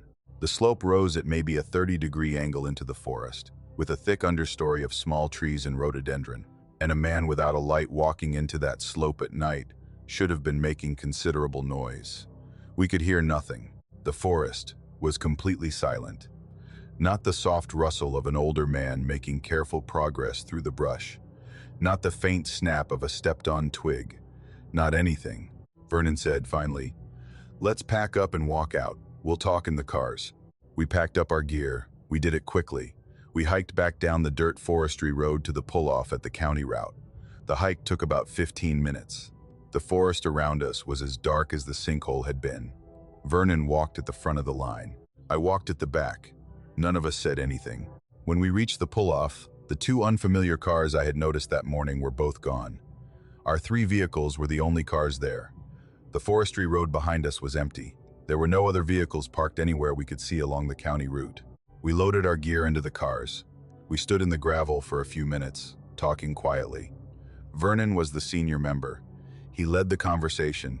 He confirmed with each of us that we had seen the same man, in the same clothes, at the same place, doing the same things. We all confirmed. He confirmed with each of us that the man had been sitting on the rock when we came out, that he had said evening, that he had walked off into the forest without a light. We all confirmed. He confirmed that none of us had heard him walking through the brush. We all confirmed that. Vernon said, "I'm going to call Mr. Boggs in the morning. I'm going to ask him about the property. I want to find out who that was." Mr. Boggs was the landowner, an older man in his 80s who lived in a small house about 3 miles down the county route. He had been our organization's contact with the property for decades. Vernon called him the next morning. Vernon called me the following Monday with what Mr. Boggs had told him. Mr. Boggs had said the description Vernon gave him did not match anybody currently living in the area. Mr. Boggs was the owner of the land containing the sinkhole and most of the surrounding ridge, totaling about 400 acres. The land had been in his family for 3 generations. There was no other private property within probably half a mile of the sinkhole in any direction. There were no public trails on the ridge. There were no campsites. There was no reason for anybody to be on that ridge at night, especially not without gear or a light. Mr. Boggs had told Vernon that there had been a small homestead on the ridge above the sinkhole at some point in the past. The homestead had been abandoned by 1968 or 1969. The man who had lived there, an older bachelor named Halliburton, had been the last resident. Halliburton had been in his 70s when he had moved off the ridge in the late 60s, going down to live with a niece in town. He had died in the early 70s. The homestead had stood empty for a decade and had then been demolished by Mr. Boggs's father in the early 80s when the land had been timbered. There had been no resident on the ridge in the 50-some years since. Vernon told me Mr. Boggs had been quiet for a moment after Vernon had described the man we had seen. Then Mr. Boggs had said, in a careful voice, that the description did sound like Halliburton, the way Mr. Boggs remembered him from when he had been a boy, and Halliburton had been a neighbor on the ridge. Mr. Boggs had said this without any particular emphasis. He had said it the way an older man states a fact he has thought about and has decided not to think about further. He had not pushed the point. He had not asked Vernon any follow-up questions. He had thanked Vernon for telling him. He had asked Vernon to thank the team for letting him know about the maintenance survey results. Vernon told me, on the phone, that he was going to leave the report at that. He was not going to write up the encounter in any club document. He was not going to put it in the trip log. He was going to thank each of us for being on the trip and was going to ask us, as he was asking me, not to talk about the man at any caving meetings or in any caving forums, online or otherwise. I agreed. I have kept that agreement. In the 6 years since that October evening, our team of 5 has been together on other trips, twice. The encounter has not been mentioned in either of those subsequent trips. It has not been mentioned in any of my private conversations with Vernon or Brenda or Kara, the 3 other team members I am still in regular contact with. Sam moved out of the region in 2021, and I have not heard from him since. Mr. Boggs passed in the spring of 2022. The land was inherited by his daughter, who lives in North Carolina. The cave is now accessed less often, but our organization still sends teams to it occasionally, with the daughter's permission. I have not gone back. I have made small, careful excuses every time the cave has come up on the trip schedule. I have told Vernon that my knees are not what they were and that I am moving away from vertical work. He has accepted that without question. I have thought many times about the man on the rock. I have thought about whether what we saw was an older man named Halliburton, who had died 50-some years before our trip, and who had, for whatever reason, been waiting at the cave entrance that night for the team coming up. I have thought about whether he had been waiting for us specifically, or whether he had been waiting for whoever happened to come up the rope at that hour. I have thought about whether he had been polite, because he had been a polite man in life, and had remained a polite man in whatever form he had taken since. I have thought about the way he had nodded and said evening, and stood up and walked off into the forest, exactly the way an older mountain man with a long evening's walk ahead of him might stand up and start home, without any need for a light, because he had walked the path so many times in his life that he no longer needed to see it. I have thought about Mr. Boggs. I have thought about the careful way Mr. Boggs had said the description sounded like Halliburton, and about the way an older landowner sometimes confirms a thing without insisting on what the confirmation means. I have hoped, on the bad nights when I cannot sleep, that whatever Halliburton has been doing on that ridge in the 50-some years since his death has been peaceful. I have hoped he has not been lonely. I have hoped the land remembers him, and that he is at home there, in some way I cannot understand. I have hoped, when other caving teams come up out of the entrance pit at the end of long evenings, that he has the politeness to sit on his rock and to nod and to say evening before walking off, and that he does not surprise anyone, and that the teams that meet him have the sense to nod back and to let him go and to never speak of him publicly.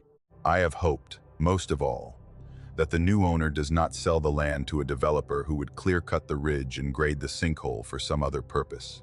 I have hoped Halliburton has the ridge for as long as he wants it. I have not gone back. I do not intend to. There are caves in other counties that come out of their entrances onto rocks where nobody is sitting. I cave in those caves now. I come up at the end of long days into empty sinkholes, and I am grateful for the emptiness every time.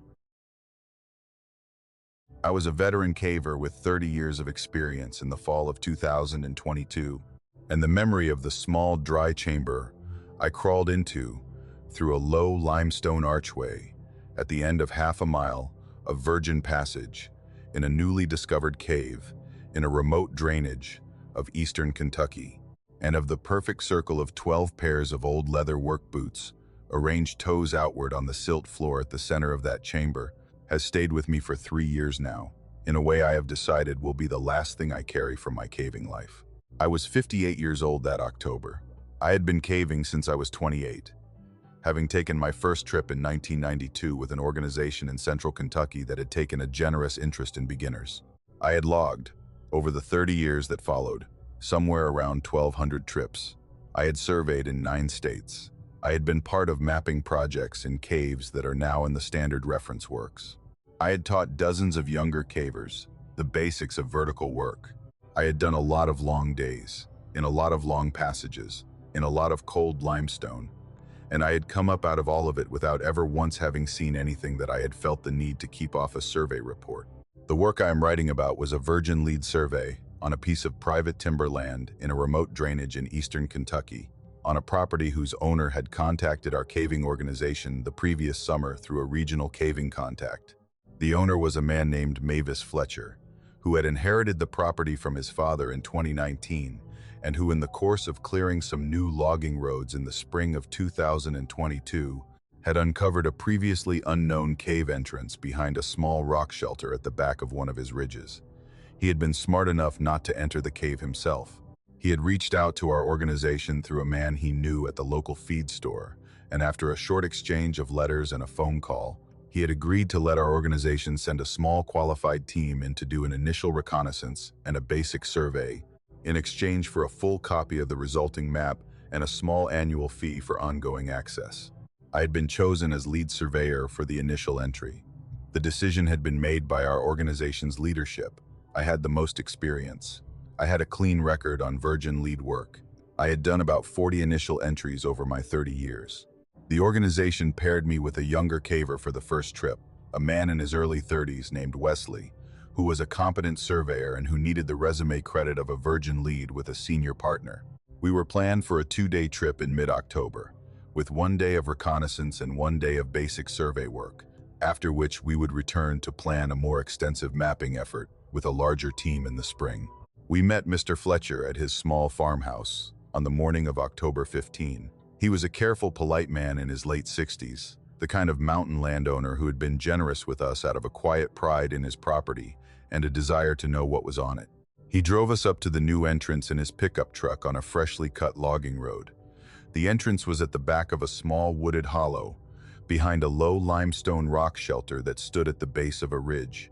The cave opening itself was a roughly oval gap about 3 feet wide and 4 feet high, set at the base of a fissure in the limestone, mostly hidden by a tangle of mountain laurel that Mr. Fletcher's logging crew had cut back the previous spring. He left us at the entrance with our gear. He told us he would be back at 6 in the evening to drive us out. Wesley and I went in at about 8 in the morning. The first hour of the cave was relatively easygoing. The entrance opened almost immediately into a small walking passage, with a gentle downward slope and a dry limestone floor. We worked our way through about 1,000 feet of comfortable corridor, taking our time, marking small features, keeping a basic field sketch. The passage trended generally northeast. It was unremarkable. It was the kind of new cave you encounter on these trips and feel quietly grateful for, a clean horizontal lead with no significant hazards and no major obstacles. After the first 1,000 feet, the passage narrowed and required some crawling. We worked through about 300 feet of moderate crawl, with one tight section where we had to remove our packs and push them ahead. We came out of the crawl into another walking passage, which continued for another 1,500 feet or so.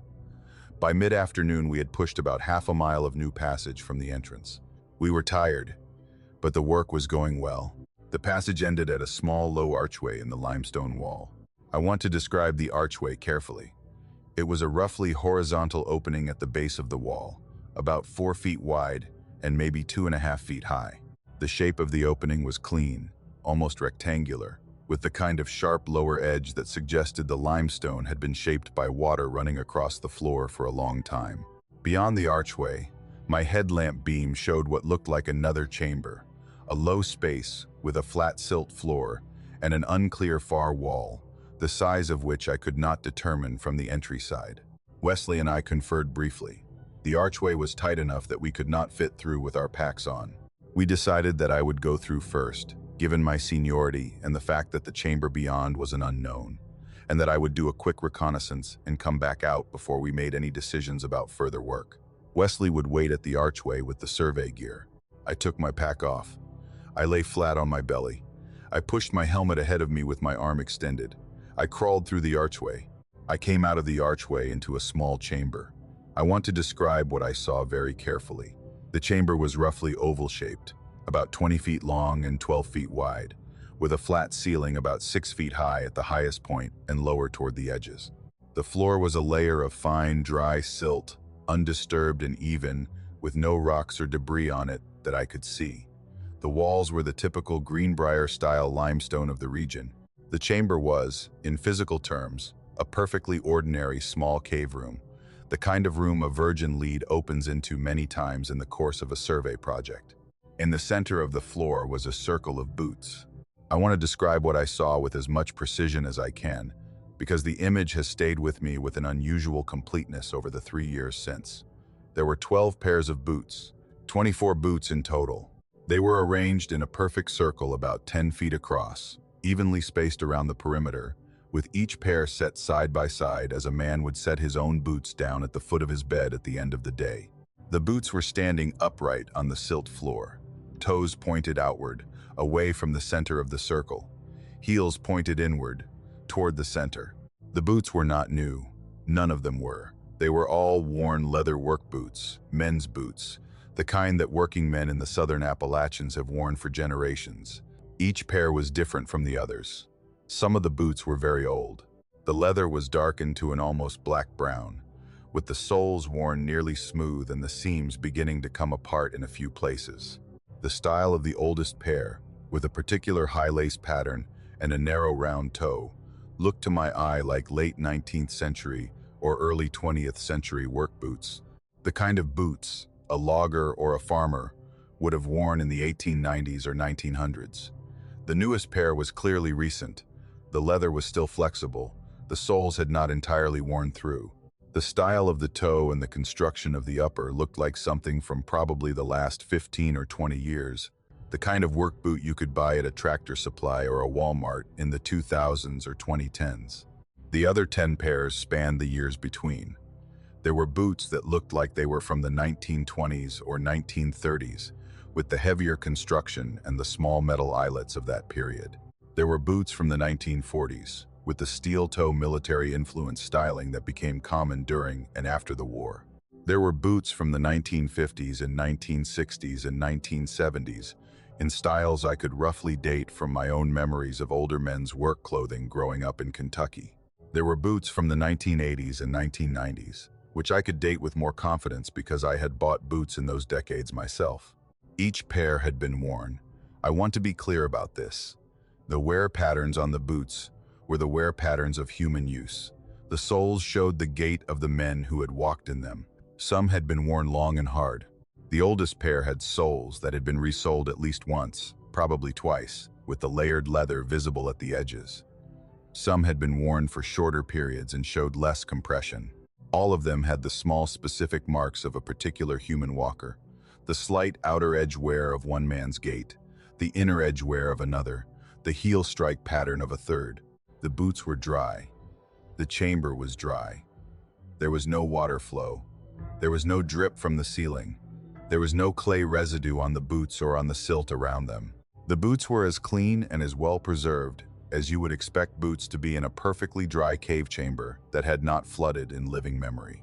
I knelt at the entrance to the chamber, my body still half extended back through the archway, and I looked at the circle for probably a full minute without moving. I tried to think about what I was seeing. I tried to construct an explanation.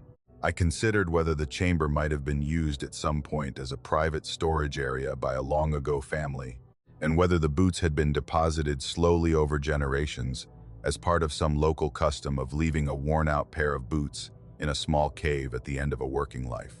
I rejected this. The chamber had been sealed by the archway in a way that prevented casual access. The cave entrance itself had been hidden by a rock shelter and a tangle of laurel until Mr. Fletcher's logging crew had uncovered it the previous spring. There was no way for a sequence of working men, over a span of more than a century, to have come in here repeatedly to deposit their boots. I considered whether the boots had been brought in all at once, in some recent arrangement, by somebody who had access to the cave through a route I did not know about. I rejected this too. The newest pair of boots was clearly 15 or 20 years old. If somebody had gathered up 12 pairs of boots from various sources over the years and had arranged them in this chamber as some kind of installation, they would have had to do it before about 2010 at the latest. Given the apparent age of the most recent pair, the cave entrance, by Mr. Fletcher's account, had not been accessible since at least his father's lifetime, and probably much longer. There was no plausible recent access route for any human being to have entered the chamber to do the arranging. I considered whether the boots had been left in the chamber by their original wearers.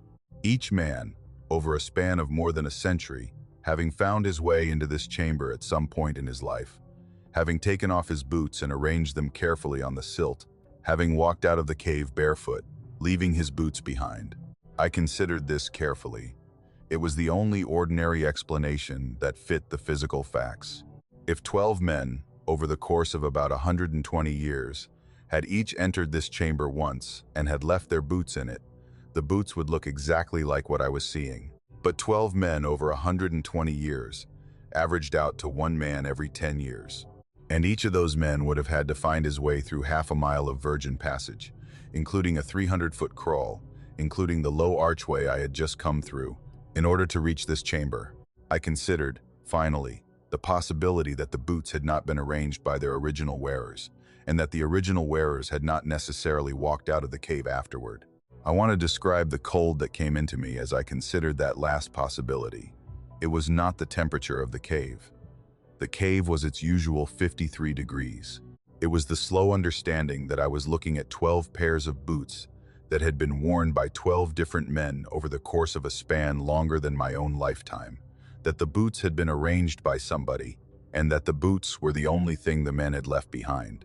The chamber had no other contents. There were no clothes. There were no bones. There were no packs. There were no tools.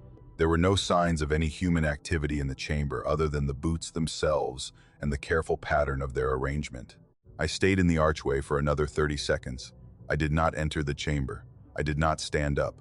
I did not put my foot on the silt floor of the room. I did not approach the circle. I memorized, instead, every detail I could memorize. The number of boots, the spacing, the orientation, the condition of the leather, the variety of styles. I let my eyes do their work, and I tried to keep my breathing slow. I backed out of the archway. I crawled in reverse the way I had come in, until I was back on the passage side with Wesley. Wesley was kneeling at the archway with his headlamp pointed toward me, his expression curious. He said, "What's in there?" I said, "It's a small dead-end chamber, maybe 20 feet deep, clean silt floor, no features, not worth pushing further today." Wesley said, "Want me to take a look?" I said, "No, we're losing daylight on the surface. Mr. Fletcher's coming back at 6. Let's get the survey shot from this archway as our terminal point and head out. We can come back in the spring with a bigger team if we want to do additional work in there." Wesley accepted this. I was the senior surveyor. He had no reason to question it. We took our final survey shot from the archway, with the back wall of the chamber as our terminal point. I sketched the chamber on our field sheet as a small oval with a notation reading, "Clean silt floor, no features, dead-end alcove." We packed up. We hiked out. The hike out took us about 3 hours, working our way back through the crawl section and the long walking passage to the entrance. We came out at 5:45 in the evening. Mr. Fletcher pulled up in his pickup truck about 10 minutes later. He asked us how it had gone. I told him we had pushed about half a mile of virgin passage, and that the cave terminated in a small dead-end alcove. I told him the cave was a modest find, not particularly significant in size, but worth a more detailed survey in the spring. He thanked us. He drove us back to our cars. He shook our hands. He said he looked forward to the next visit. I drove home to central Kentucky that night. I did not sleep much. I wrote up the trip report over the following 2 weeks.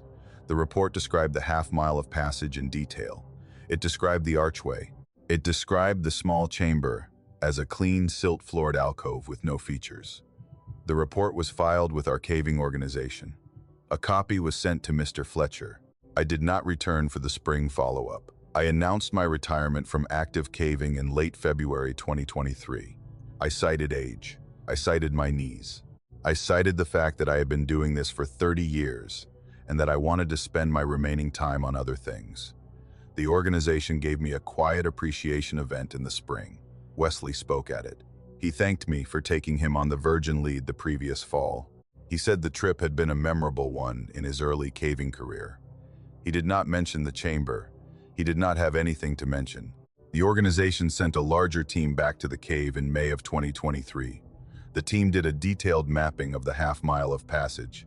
They confirmed my survey. They noted the small dead-end alcove at the back of the cave. The follow-up trip report described the alcove using language similar to what I had used. Clean silt floor, no features. The chamber's exact dimensions were measured and added to the map. The map of the cave was published in our organization's annual journal in late 2023, with my name as the original surveyor and the names of the spring team members as the subsequent surveyors. The map shows a small terminal alcove at the back of the system. The chamber is sketched with no internal features. It is a small, clean shape on a printed page. I have not told anyone what I saw. Not my wife, who was used to me coming home from caving trips full of stories, and who has noticed that something changed in me after the October 2022 trip that I have not been able to fully explain. Not my caving friends, several of whom have asked me, gently, whether I am all right with my retirement decision. Not the organization's leadership, who would have wanted to know if there had been something significant in that chamber that warranted further investigation. Not Mr.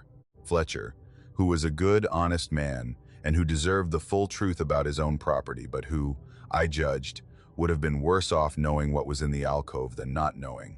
I have thought, in the 3 years since, about what the boots meant. I have thought about whether there was a practice, in some part of the long human history of eastern Kentucky, of leaving a working man's boots in a hidden chamber at the end of his life. I have thought about whether the boots were trophies of some kind, taken from 12 men over the course of 120 years by something that has been doing its quiet work in those mountains for longer than any of us can know. I have thought about whether the boots had been arranged by the men themselves, walking into that chamber for some final purpose that none of them ever came out from. I have thought about whether each of those 12 men, in his own century or decade, had made a final, small, careful walk through a half mile of passage into a chamber whose entrance had not been visible from any road, and had taken off his boots and had arranged them in their place in the slowly growing circle, and had then done whatever came next. I have thought, on the bad nights when I cannot sleep, about whether the next pair of boots in that circle would have been mine if I had stepped onto the silt floor of that chamber and had walked toward the center of the ring. I have thought about whether the chamber had been waiting for one more pair to make it 13, or whether the circle of 12 had been meant to be a finished thing, and my boots would have only added to it. I have thought about whether somebody else's boots will be added to the circle, eventually in the years to come, by some other caver who pushes that archway and walks through, and whether that caver will have my sense to back out, or whether they will not. I have hoped, on the bad nights, that nobody else ever pushes that archway. I have hoped that the survey I filed and the follow-up survey from the spring 2023 team have been enough to discourage anyone from looking too closely at the back of that cave. I have hoped that Mr. Fletcher, who passed in late 2024, has left the property to a family member who will not authorize further caving. I have hoped that the entrance becomes overgrown again, as so many entrances do when the land is left alone, and that the laurel grows back across it, and that the rock shelter conceals it, and that the chamber is left to whatever has been waiting there. I have hoped, most of all, that the 12 pairs of boots are still in their circle, exactly as I saw them, undisturbed on the silt floor, and that the next century will pass without any other man taking off his boots in that chamber and adding them to the count. I have not gone back to Kentucky. I do not intend to. I have a small library of caving books in my home, and I have stopped reading them. I have a closet of caving gear, and I have given most of it away. I have a small pair of work boots, which I bought in 2018, that I no longer wear into the woods. I keep them in the corner of my garage. I look at them sometimes. I try to imagine them in a circle. I try, harder than I have tried, at almost anything in my life, to keep them where they are.